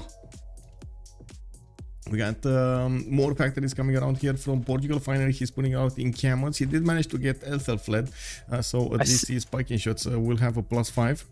England's about to get the chemistry scientist. He's got projects finishing next turn. Persia will pick up the one straight after. Rome will get the one straight after. We just popped into the Renaissance era, right? So there we go. Congress. We gotta vote in the Congress. Nuclear power plants. I go A, you go B. Me, I guess. And we're gonna have a pause of 2 minutes, and we're gonna come back really quick after that to see exactly what's going on. What did they win here? Be right back. By the way, aerodromes. Just gonna leave you with that thought.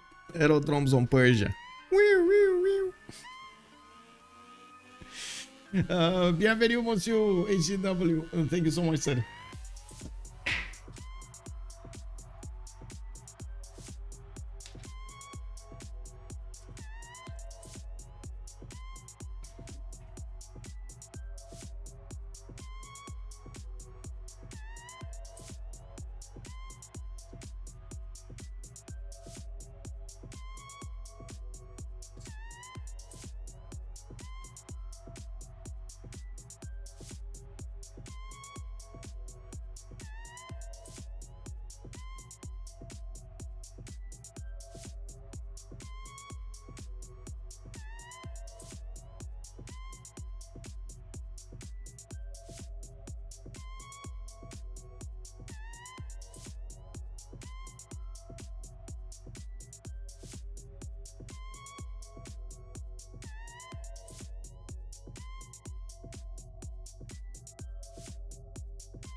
Oh, and there we go. We started up again. So planes it is from Persia. Are they gonna pull it off again? I don't have to point out. It is quite well known. Talasta company does really like their jet bombers. They do, yeah. I think jet bombers are going to be coming. He's got lots of places to deploy them in his territory as well.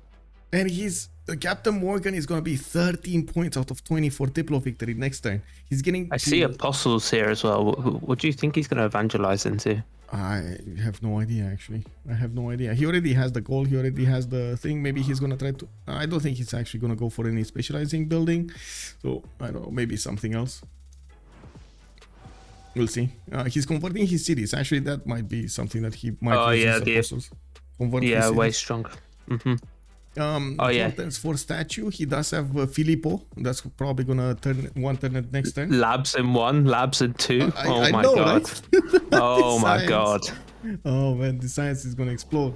We do have a lot of gold. Picfix did go for a reform the coinage, and Joe the Third here just has 1,000 gold per turn to make use of. He sees the upcoming cuirassier corps against him, and he's probably trembling a little bit. His parking shots are not able to attack into these cuirassiers at all.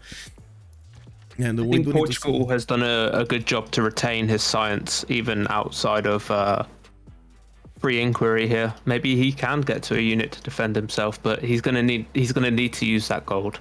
He's gonna need numbers. We're gonna need to see, like we saw 75 piking shots across the map.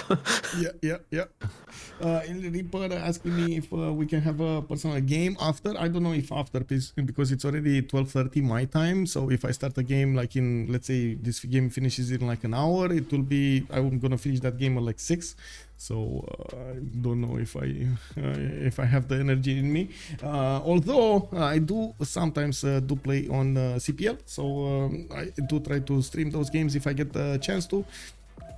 I don't have visibility on when I do that. It's basically when I do have one day off, I get to play games. LDK asking us about a diplomatic victory. Can they have it? That's a very good question. Can they have a diplomatic victory? The thing is the Diplo favor, right? Let's actually see. It looks like there's not that big of a difference in the Diplo favor right now. And I'm pretty sure Last Day Company is probably acquiring more Diplo favor throughout this game. Oh my god, Aztec military. He just upgraded, guys. Yeah, Corey, I just saw 1500 military strength on Aztec.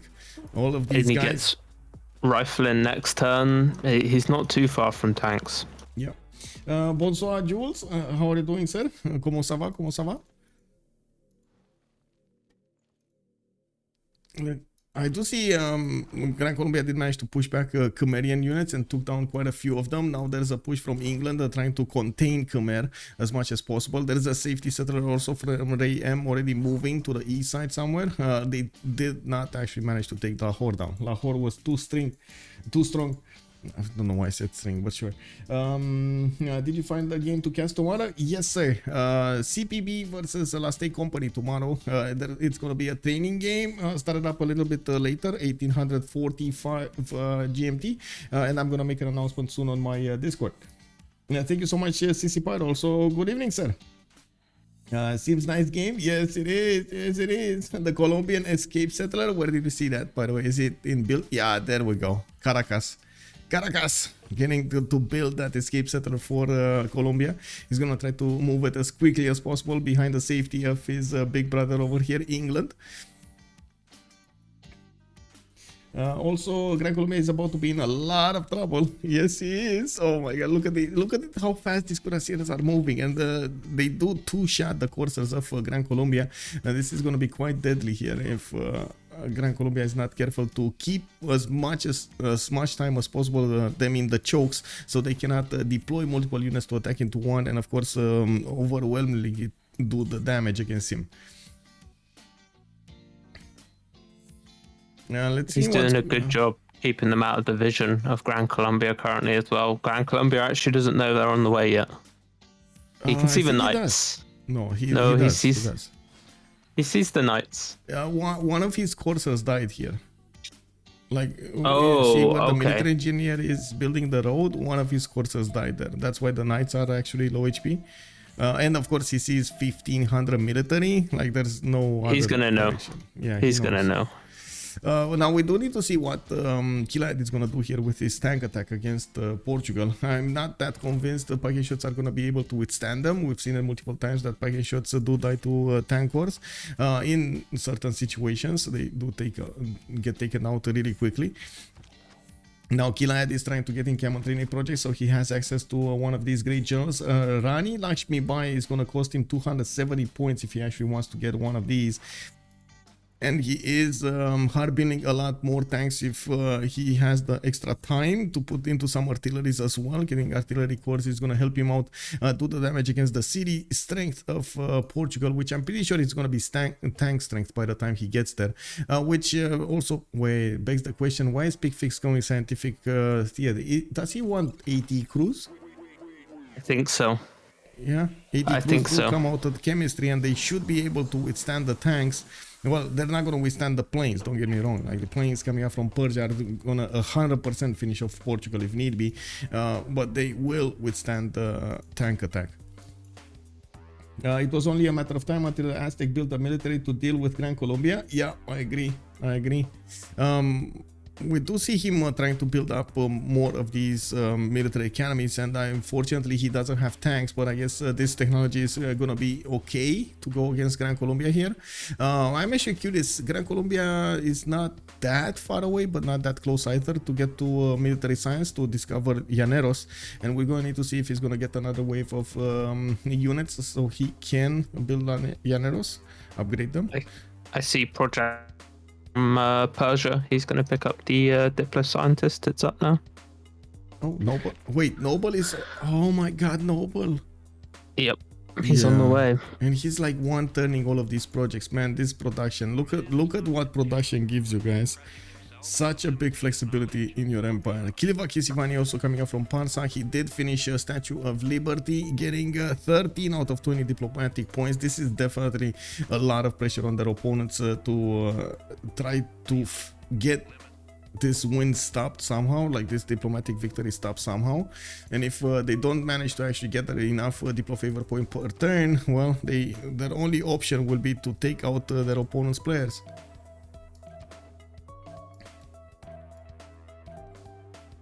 I gotta say the military of Rome is starting to look very scary here. Only like for some reason in the military points in the total military tab, it doesn't look like it's that big. But when we're talking about actual damage these cuirassiers do against their opponents, this is gonna matter quite a bit.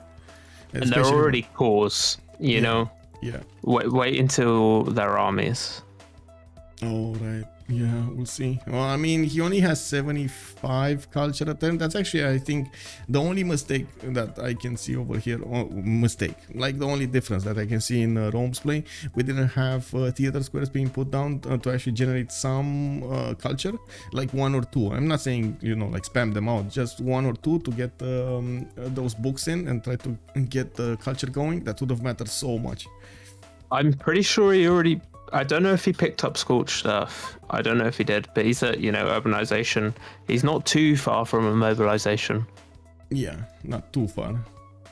Well, I guess by the time he gets to knock on Coimbra and Porto's doorstep, he might actually get it. We'll see. It's gonna take a while. Let's see. 2 turns combustion. Then he's gonna need a lot of gold from his teammates, which is there because CaptainMorgan and SunBro are making a lot of gold.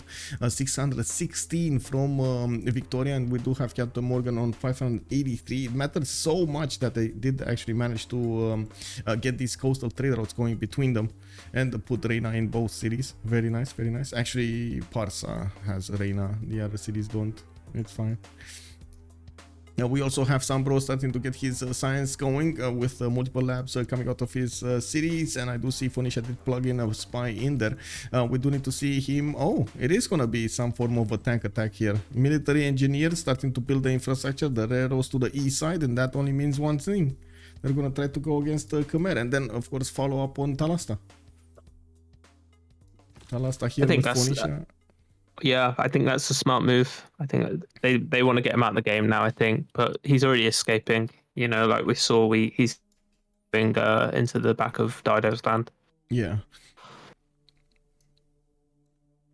Well, still, that's gonna be one less player to actually be that big in the game. Well, I guess he's not big right now, but and the 2 players that are not that big in the game are gonna be much smaller in the game. The next part. It is what it is. Now we do need to see if Aztec is going to get his core ability. He should have it actually. Yeah, he does have core ability. He's coring up a few units here and trying to go for his own combustion. So SunBro not only is going to need to get his own tanks, but he's also going to need fighters to deal with the tanks over there. They could try to take enemy city state for more diplo favor. Indeed, also 21 pop city. Where did you see that? That's on Persia, right? Yeah, 21 pop city on Persia. By the way, have you seen this? That's crazy. And is it happy as well? Let's see. Wait, I'm pressing the wrong button. There we go. Yeah, it's happy as well. Yeah. Oh my god. Yeah, Colosseum shows up, man. Oh, how many continents do they have? This is one big continent, 2, 3 continents worth of amenities. 4 actually. Wait, no, 3. What's the 4th one? The 4th one is there a 4th one? There should be a 4th one. Oh, the 4th one is the purple one, and they didn't get there. It's only Phoenicia and Portugal on it. Actually, on the other side we got also them on 3 continents. What is this? No, 2 continents. That's a big issue actually. 2 continents. That's a big issue for Aztec, yeah. Maybe that's actually... Oh no, his teammates would have been sending him the Luxes anyway. I was thinking that's why he settled that city at the top. Or maybe they don't have the duplicate Luxes to give him. Yeah. That's maybe why he settled that city. No, I think that city... Well, is it? Yeah, he wants the mercury, he wants the cotton, he wants the silk. He didn't have cotton? No. He did. He did, but he never settled it. On the west of Azcapotzalco, he did, but he never settled it. So yeah, he's going to pick up what dyes, mercury, and silk. Yeah. I imagine maybe it doesn't have enough to send him. So that's a +3 extra that he's gonna get. Oh wait, he could. No, he could get tobacco. Doesn't he have tobacco? Let me see. I don't see a tobacco tile. No, he's got diamonds, cotton. Oh, he already has. So diamonds, cotton, and fertile. Maybe he settled on a tobacco tile somewhere. I don't see it anywhere. No. What did he? Oh, he got the amber from the coast or something for a +4. Pearls. No, he got pearls, and he had an amber tile on the east side. He could get some more. No, that's a very bad city. That's just a city for extra point of strength, and that's it. I guess +8, +9 can be possible on the Aztec, which is going to make so much of a difference in his advantages to actually attacking into somebody. Ooh, D! Thank you so much for the follow, sir, and welcome. Akiri Monu, so it's still +2 for Aztec. Yeah, +3 actually. If he starts to improve dye style, mercury, and silk, he's gonna get +3. He could get the tobacco for a +4. I really hope he's actually gonna buy it before Tapsus is gonna grow into it. Does he? I think he doesn't even realize about this. I think it would be really nice if the BG team or the better spectator mod team put it so, you know, like when we hover over the players, it tells you what government they're in, how many cities, how many units, population, blah blah blah. If we had a trader there, how many traders they've got? Oh, that wasn't actually. That wasn't. You could have even went into the normal trade tab, as in you know the amenities tab or resources tab actually on the top right part of the screen. Yeah. But that's information contained in that interaction, or like how to access that information. You need to access a part of the game that also allows you to control the player's moves, which is big boo boo, big no no. And even if I could just do quite iffy. A total count. Yeah, I know what you mean. I know what you mean. I can see Aztec has pearls as well, which is nice. Okay, he might have a decent. It'll be a +3. Yeah. Aztec is LFDS last line of defense. Yeah, it looks. I was watching these tanks, by the way, and the damage is catastrophic against these pike and shot cores. If we don't see actually Picfix managing to get to 80 crews in time, it doesn't look like he's gonna be in time though. The pathways have been created, and it looks like these tanks are gonna move quite fast. The pike and shots do get 2 shot by the tank cores, and that's pre-general. No, he did manage to get it, so that's with a general. Yeah, he got one. Yep. Very nice, very nice. Well, Killayad is gonna need to follow up with artilleries here. That's exactly what he's doing, and by the looks of it, we do need to see how fast he's gonna manage to deal the damage against Portugal. If Portugal actually starts to lose Porto, Coimbra, and Funchal, then it's gonna be a big problem. I don't think he's gonna lose the other cities. These are like one-tile chokes. It's gonna be hard to pass through.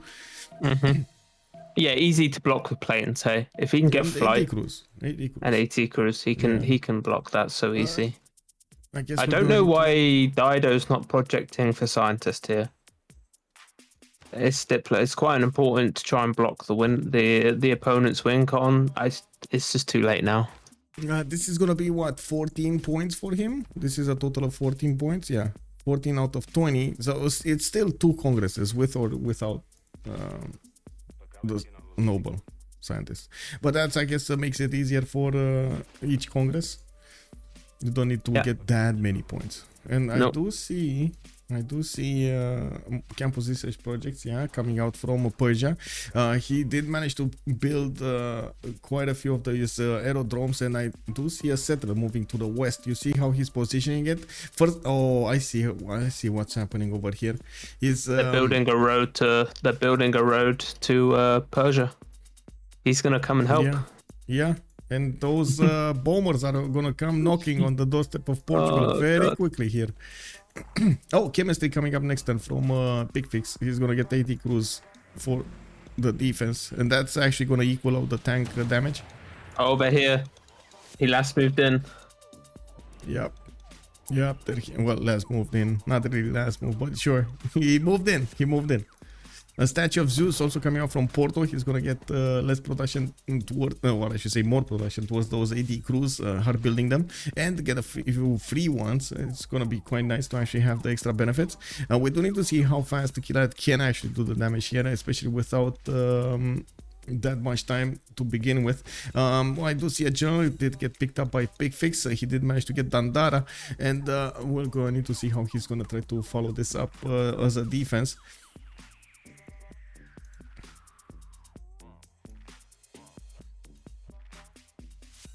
Do you think England will pass this general, or do you think he's going to use it with redcoats?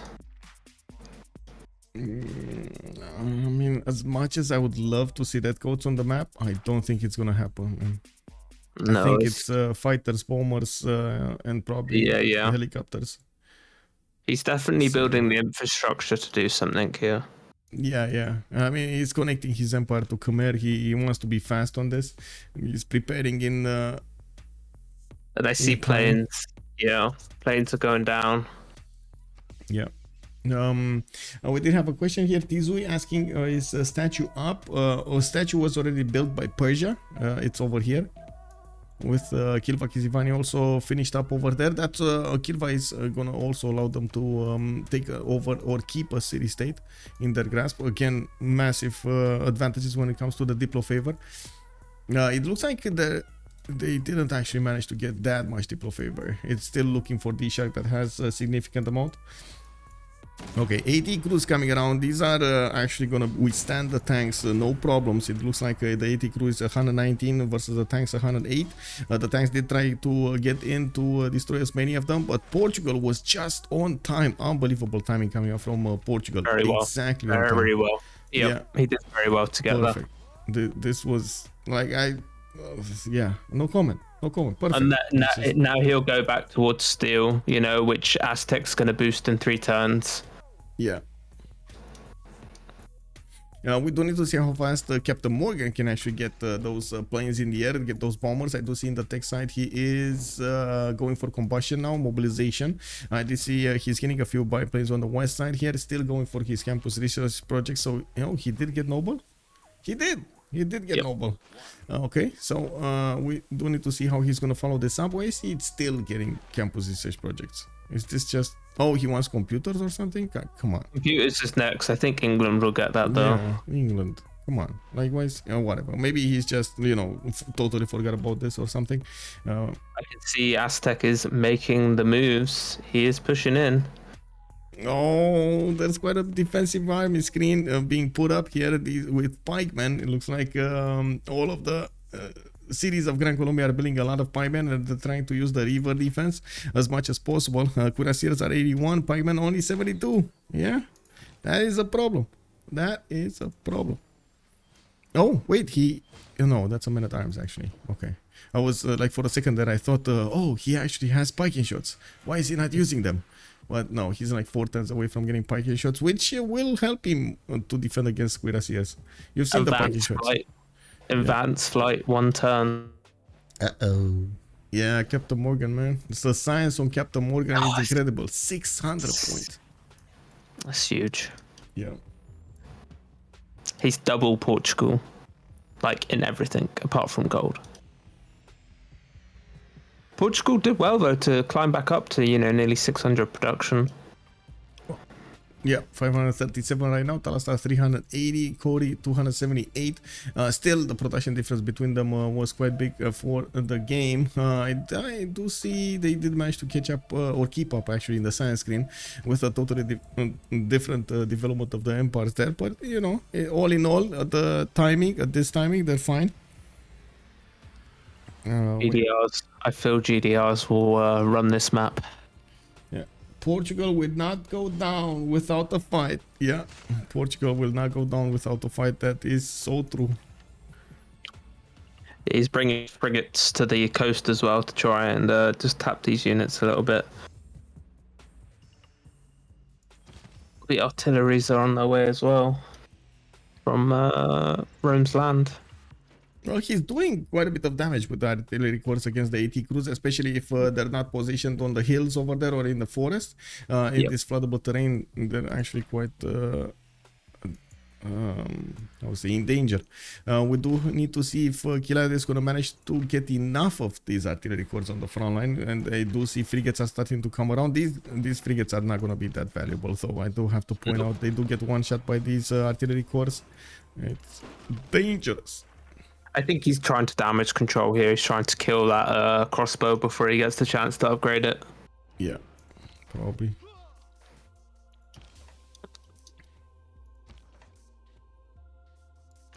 I see labs going down from Portugal now. 2 turns, 4 turns, 1 turn. I mean, if you discover that technology, you might as well build those labs, right? Yep. He's going to need it.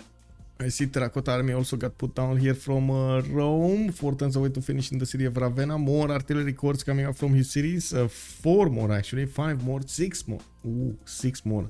And we do have fighters. Persia is gonna bring the fighter screen, and that is gonna be a problem for even the AT crews. You can see the fighters actually do damage the AT crews, even if in Garrison Commander territory significantly, and they don't take damage in return. Now Portugal doesn't actually have steel walls, so that he doesn't have access to anti-air guns. Which is gonna take a while to get. What he does is an incredible amount of gold, which he can just throw at his opponent in the form of units. I am actually quite curious what the SunBro is gonna do. Looks like he's buying out cav cores. Whoa, okay, just straight up buying cav. Helicopter. Yeah, helicopters. We got biplanes, we got helicopter cores, helicopters. Okay, sure. Where are his biplanes deploying? East side. Okay. It looks like he's also getting closer to Khmer's territory, and there's really nothing that Khmer can actually do against the English nation building up the infrastructure towards him. Like, he sees this in slow motion every turn, and he can't do anything about it. This is like, yeah. Oh my god. All we can do is put a unit on every tile and make it slower.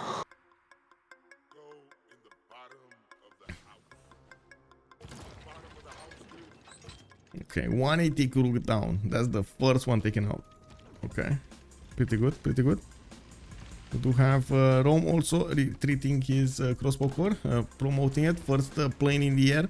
We do have CaptainMorgan coming up with the infantry here, and we will need to see how many planes CaptainMorgan is going to deploy there. He only has 2 fighters that can go to the west. Okay, there we go. Builder coming up from Drayana. He's going to need an airstrip somewhere. Well, sure, aerodrome can work as well, but you do need quite a bit of chops to get it.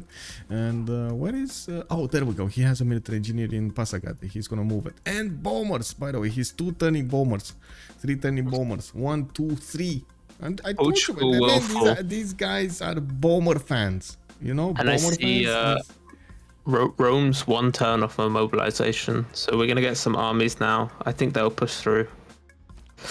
Especially with the bomber support and fighter support. Yeah, this is, by the way, incredible coordination coming up from both Persia and Rome to go against their opponents over here at the same time. Look how they're building up the infrastructure for their and helping each other out, so they can actually get this attack going at the same time with bomber, with planes. One of them specialized in air superiority, the other one actually specialized on the land support. Massive, see that Giga Chad Wonder just got built by Portugal here for some free spearmen, so it's free AT crew upgrades. Oh, right, yeah. The Zulu specialty, yeah. He's getting it. What can I say? He's getting it.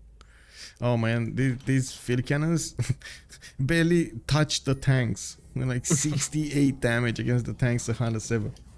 And next turn they turn into army tanks. So whoa, big information over here. LDK is pointing out that CaptainMorgan actually has more. No, he doesn't actually. Come on. No, he doesn't.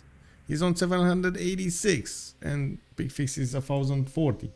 Oh, has soon more GPT. Oh, soon. I mean, this is like one of those soon trademark.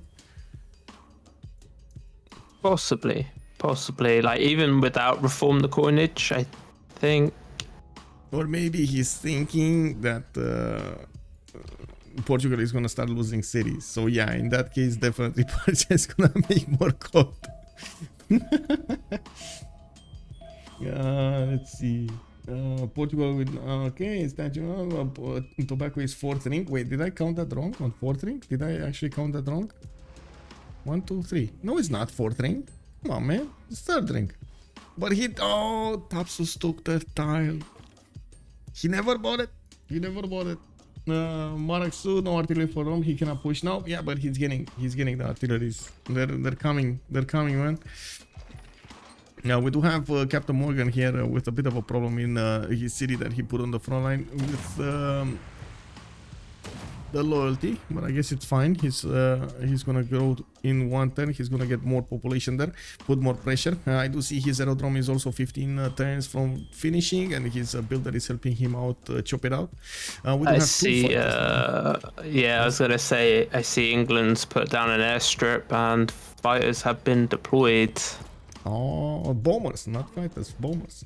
Oh wait, is it a bomber? What did you? Yeah, that's a bomber. Oh, okay, so there's a bomber deployed and a fighter in Birmingham. Man, I am so happy, by the way, that I managed to get a new mouse. Oh my god, man. I'm sorry. I sometimes eat at the computer, and my scroll wheel, you know, like the mouse wheel, actually got quite greasy, and unfortunately it didn't work anymore, and it was bouncing all over the place. Like trying to manage Discord, it was a pain, very big pain. So what mouse did you go for? I always go like for something like a small, like a 203 G203, like a Logitech. I don't really need anything fancy or something. I just need buttons that work, you know. But it's like, so, oh my god, it was so annoying when the wheel broke down. You know, those moments when you feel like something is so natural, it works, and then you don't have it anymore, and you understand how important it is. Oh my god, that was exactly what happened in the last week. I said, you know, like for some time I was saying, it's fine, like what's the worst that can happen? I don't have a scroll, it's fine, I'm just gonna tap the mouse and scroll down. Well, guess what? Scrolling through Discord servers, there's like no scroll wheel. So you need to scroll, like I couldn't do that. Manually scroll. Yeah. Oh man. I broke the I've got a Logitech 950 TKL wireless keyboard, and the spacebar is slowly going on one side. So I have to make sure that when I hit the spacebar either in the middle or to the other side, because if I hit the left side, it does nothing. It just does nothing. Yeah. That's too much playing Call of Duty and smashing it to jump. Yeah, I know how it is. And space is so important, right? Yeah. Yeah, man. It is what it is, man.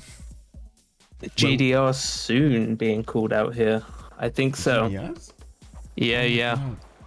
Jet bombers first. I hope jet bombers first. We already have the first bomber appearing in the city of Persia, and it looks like these Roman units are still doing the damage against Portugal, keeping him busy. But there's like triple lines of 80 crews coming out from Portugal.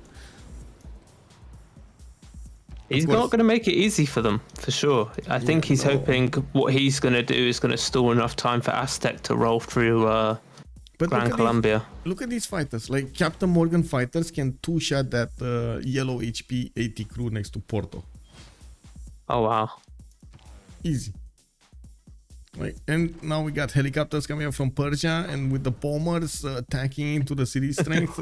No anti-air defense coming up from Picfix. He's getting his own flight. He's not going steel wall. Oh, he did get steel. Never mind. He actually even bought an anti-air gun. Okay, it's fine. Yeah, he got. Like Aztec boosted it for him. Yeah. What's happening here? Oh my god. Aztec army, 1500 points of army, is getting stopped by Gran Colombia's 1000. So guys, just to put it in perspective, on the one side we got a nation with 170 points of science, 119 points of culture. He's fighting a nation of 37 and 24, and he's getting stopped dead in his tracks. Oh my. And now we got bombers coming up from Gran Colombia, pike shots coming up from Gran Colombia. By the way, this is massive how Xpli played this exactly on time. Like he got everything exact. Like the best thing that it would have been to put a city next to that one tile choke and try to stop him there. It would have been much easier to stop him there than actually allow all of these units to deploy. But still, this works. And if it works, it works. So, you know, it is what it is.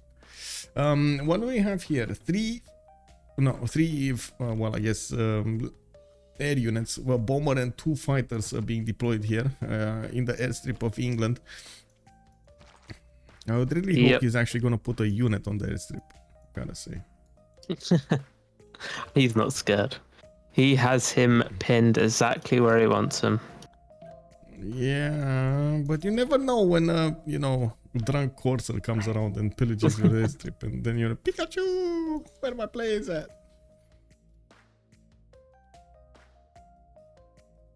It's sad that no one got to settle Mount Kilimanjaro here. Just been chilling there all game. Yeah. Well, let's see what's going on here. It looks like more damage being done by those Roman units. The Roman units cannot move past the river, by the way. They will get deleted if they do go past the river. So they're just standing there and just allowing Persia's units to bomb Portugal from afar. We got the anti-air guns coming up from Portugal to help out with the jet bombers. Never mind. So many jet bombers just arrived. Yep. Where are they? Oh, they're starting to deploy. Okay, they can attack Cardiff, Funchal. Can they attack Porto? What is this? 15 attack range, right? 2, 4, 6, 8, 10, 12. That's too far away. Porto is too far away. He needs an airstrip. He definitely... Okay, he made an engineer on the way. Okay, he needs an airstrip. Needs to put it in Drahia. He's left that one tile. Yeah, right there. Yeah. Gonna get it. You're gonna get it.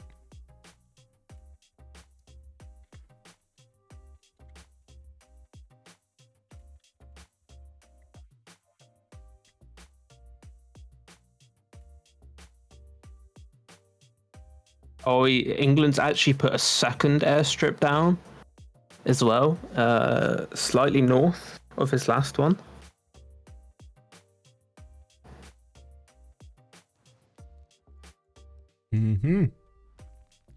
And more units are going to get deployed.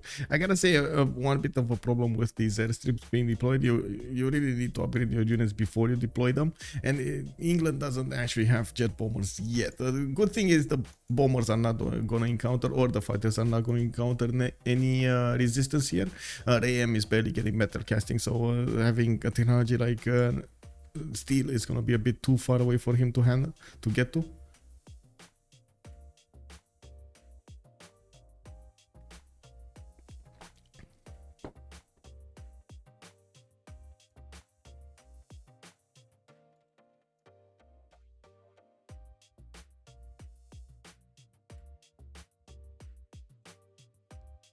Let me see what's going on here. We didn't quite take a look at how Dido is trying to play this out. So he's getting his own research labs, and I gotta say Talasta did manage to get to 350 science pre-research labs. In the total tabs is only 73300, so very far away from, for example, Persia or SunBro. He's gonna need to catch up with both of those stats. He did manage to put a few more cities to the west side, and I'm pretty sure he's gonna need to put up a defense on the cities of Utica and Dreams, because, you know, like, England will not stop at the cities of Khmer. This is not an FFA. They're gonna go for the full bunker buster type of strategies over here. Okay, jet bombers being deployed. Airstrip is down in Drahia. We got artillery corps moving in, fighters doing the damage, taking some damage in return from the anti-air guns. Artillery armies also starting to get deployed there. Also, Soka B is calling it out. Nukes in 10 turns. We might actually see nukes coming around here. I'm pretty sure CaptainMorgan is going to have a lot of production to put those to work. Picfix getting battleships. Okay, well, I guess he does need every little bit of damage and anti-air support as he possibly can. Okay, another jet bomber got deployed here. He can shoot with this one from the air here. Oh, actually he got 2 airstrips. These are 4 jet bombers? Yeah, 4 jet bombers.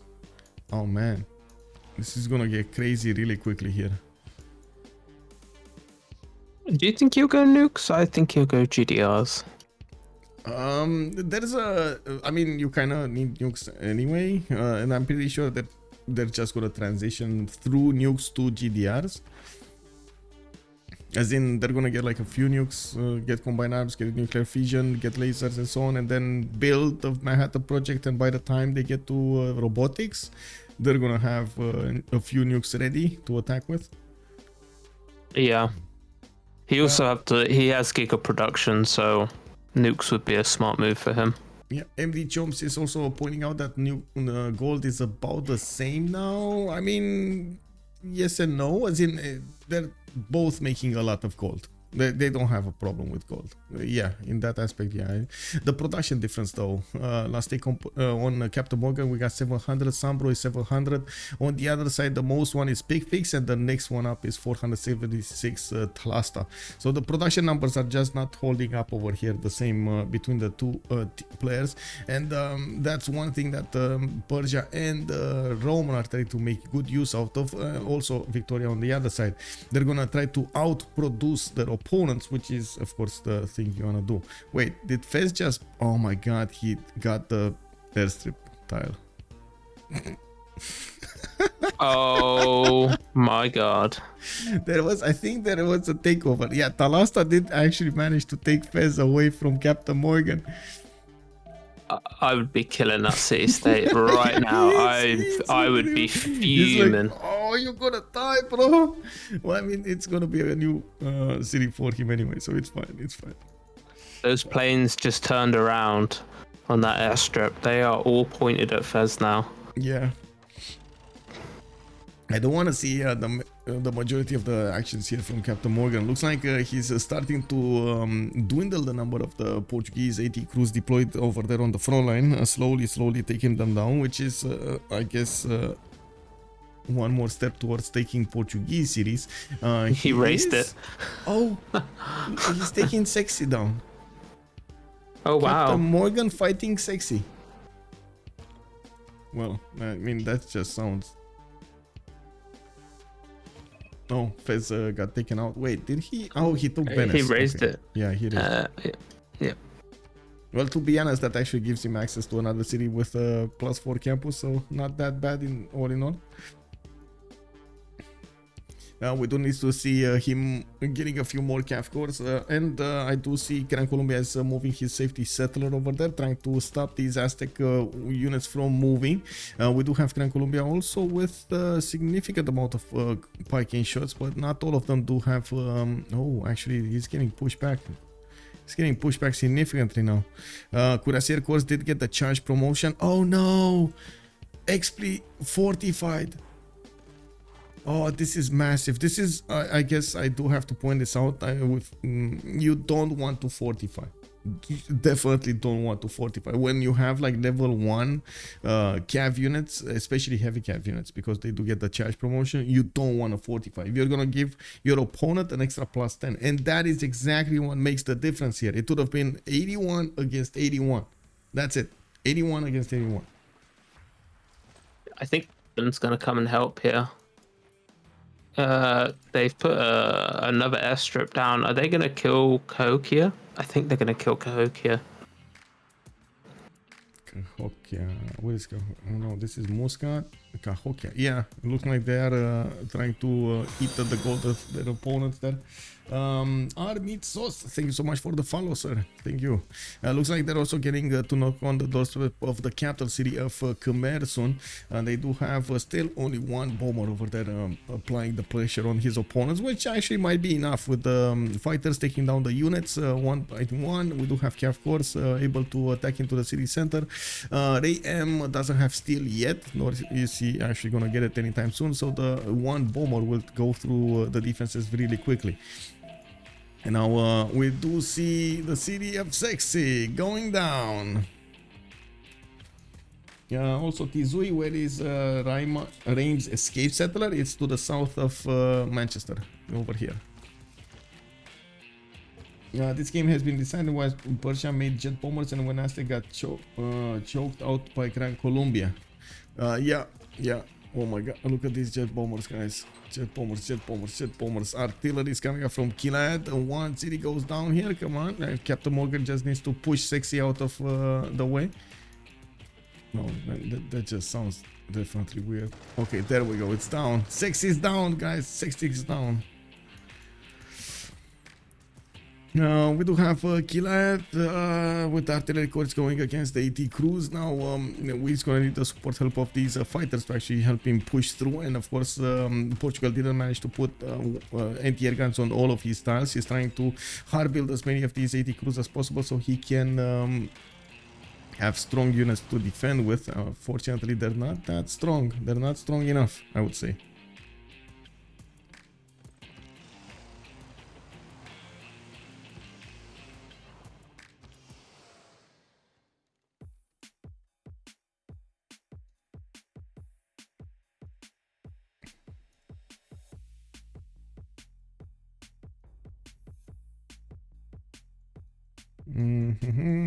Oh, there are two more fighters, and actually these fighters being deployed. This one, jet bomber. Who is Cardiff series? Cardiff is contested actually. It's Raym and SunBro actually fighting for it. Yeah, we do lasers have, and 3. Yeah. We do have a few more turns until the next era, and by the looks of it, Talasta 114 points. Corey is 9 points away, and he might actually take the capital city of Guayaquil, honestly. We'll see if that actually makes sense. 8 luxury attack bonus on the Cuirassier Corps, by the way, on the units of Aztec against Gran Colombia. Come on, please. Oh, wait, I think Gran Colombia noticed his mistake. No, on some of his units, he still fortified them. No, Gran Colombia, no. It is what it is, man. He might actually realize his mistake a bit too late. Or it's all in the plan, guys. It's all in the plan. It's giving them some hope so they can actually nuke them. That's what's happening here.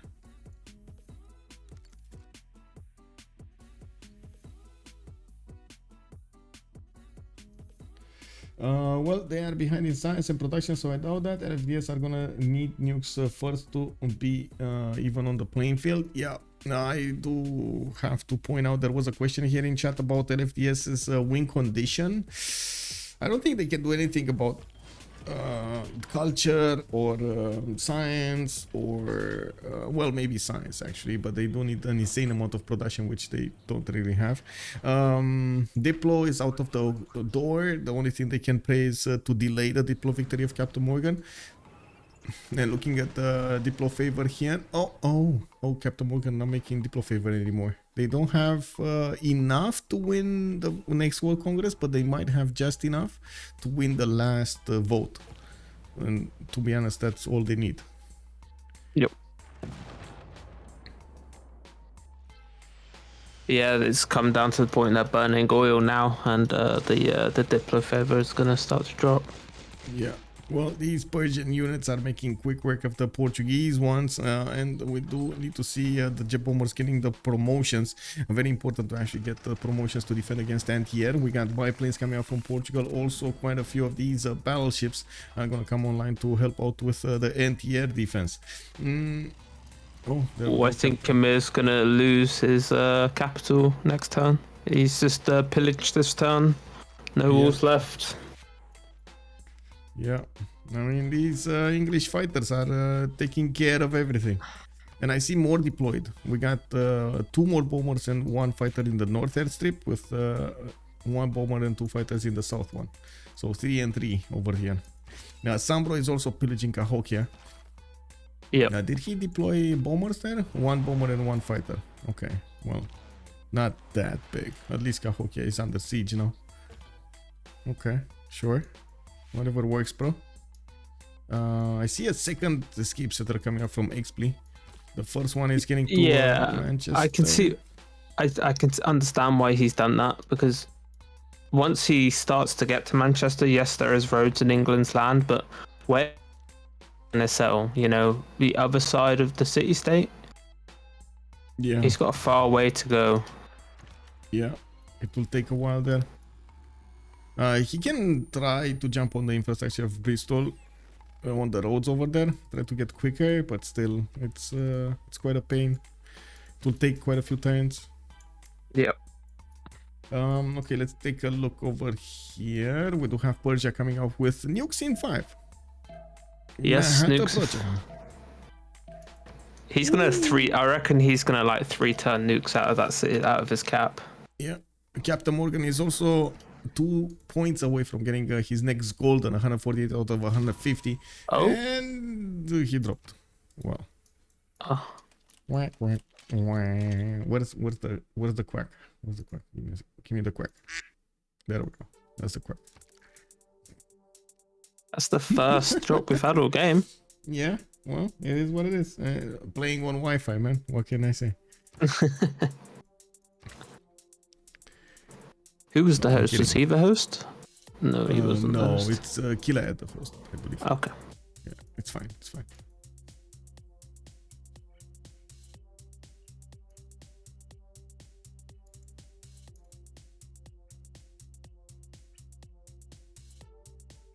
Oh, we have a G.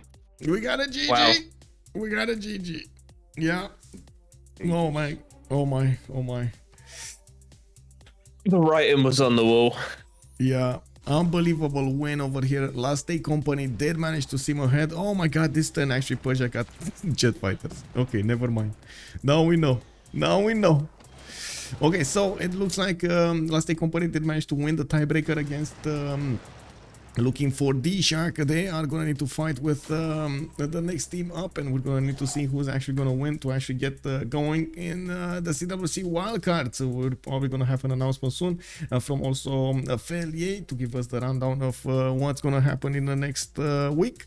In the meantime, I do think we should actually move to one of the debrief channels. There we go, in debrief 1. Let's go.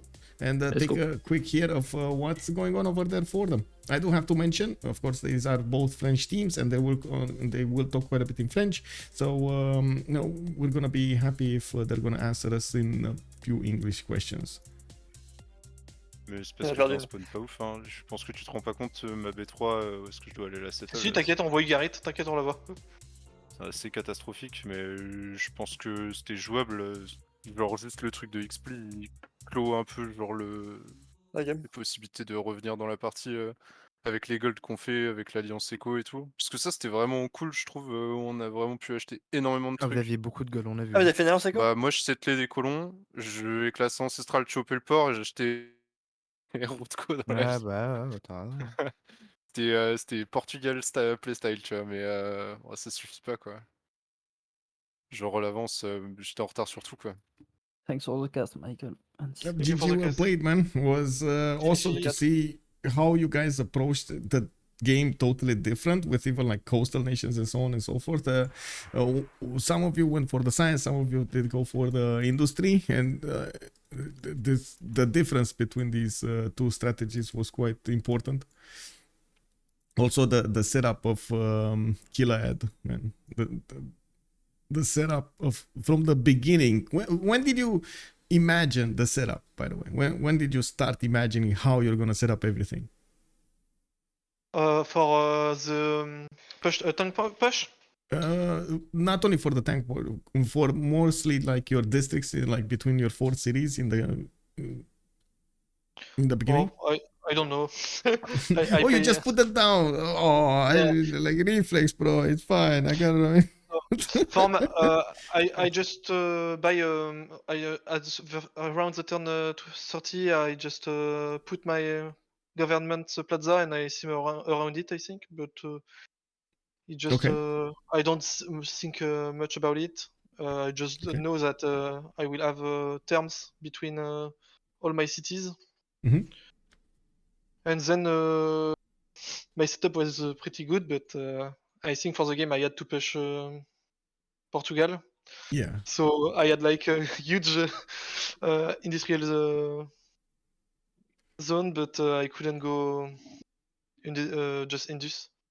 So I had Yeah, like yeah. 80 prod for tanks, so it's not bad either.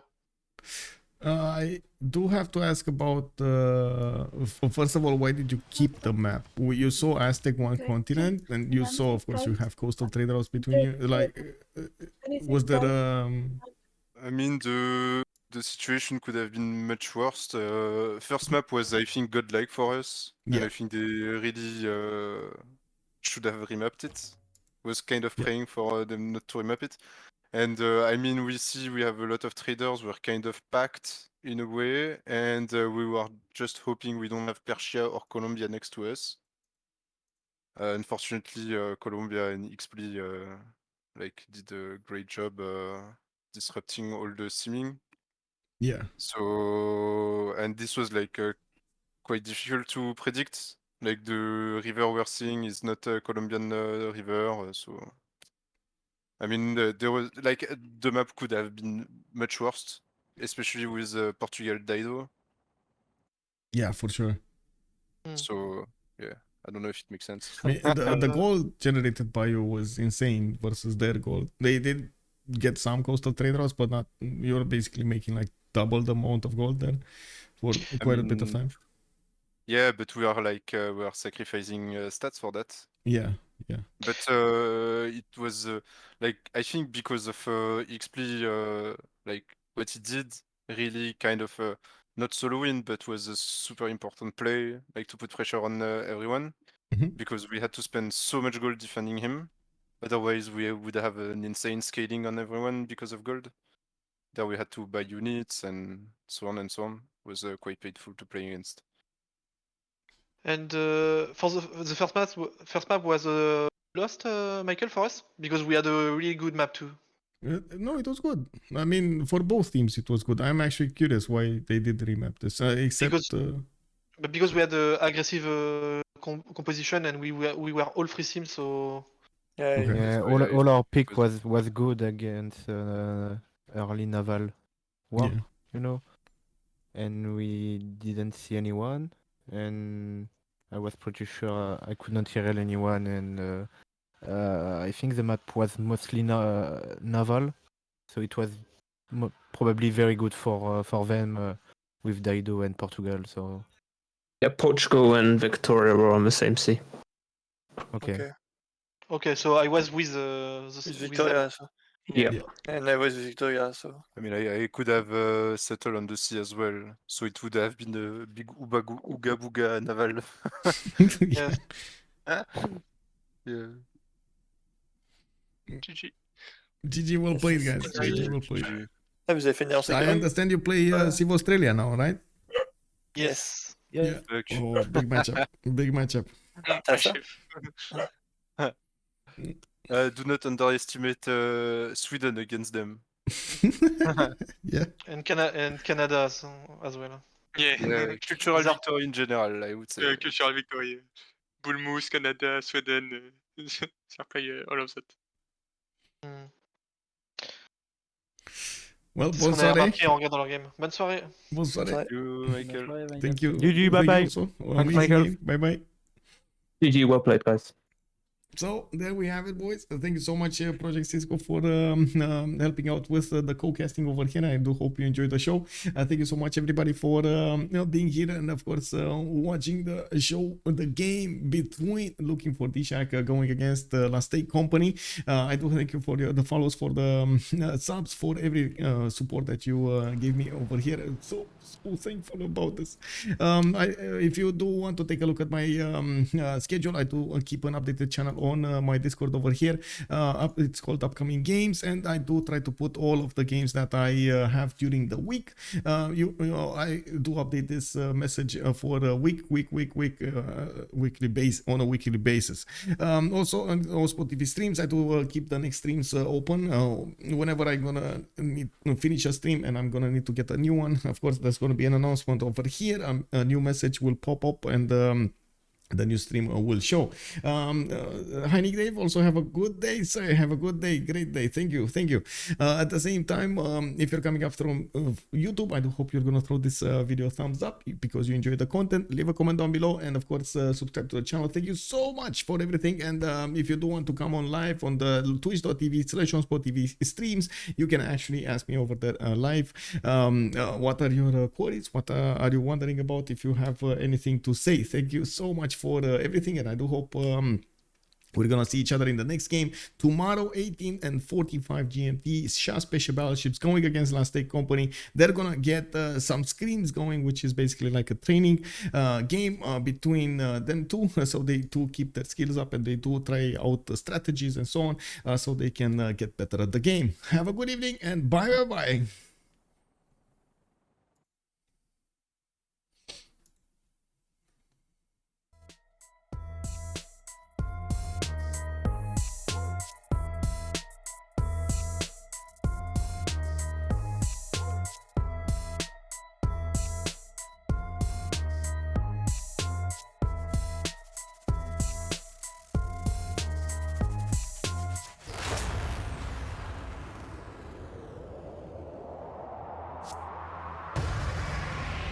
Come on, let me see your hands in the air.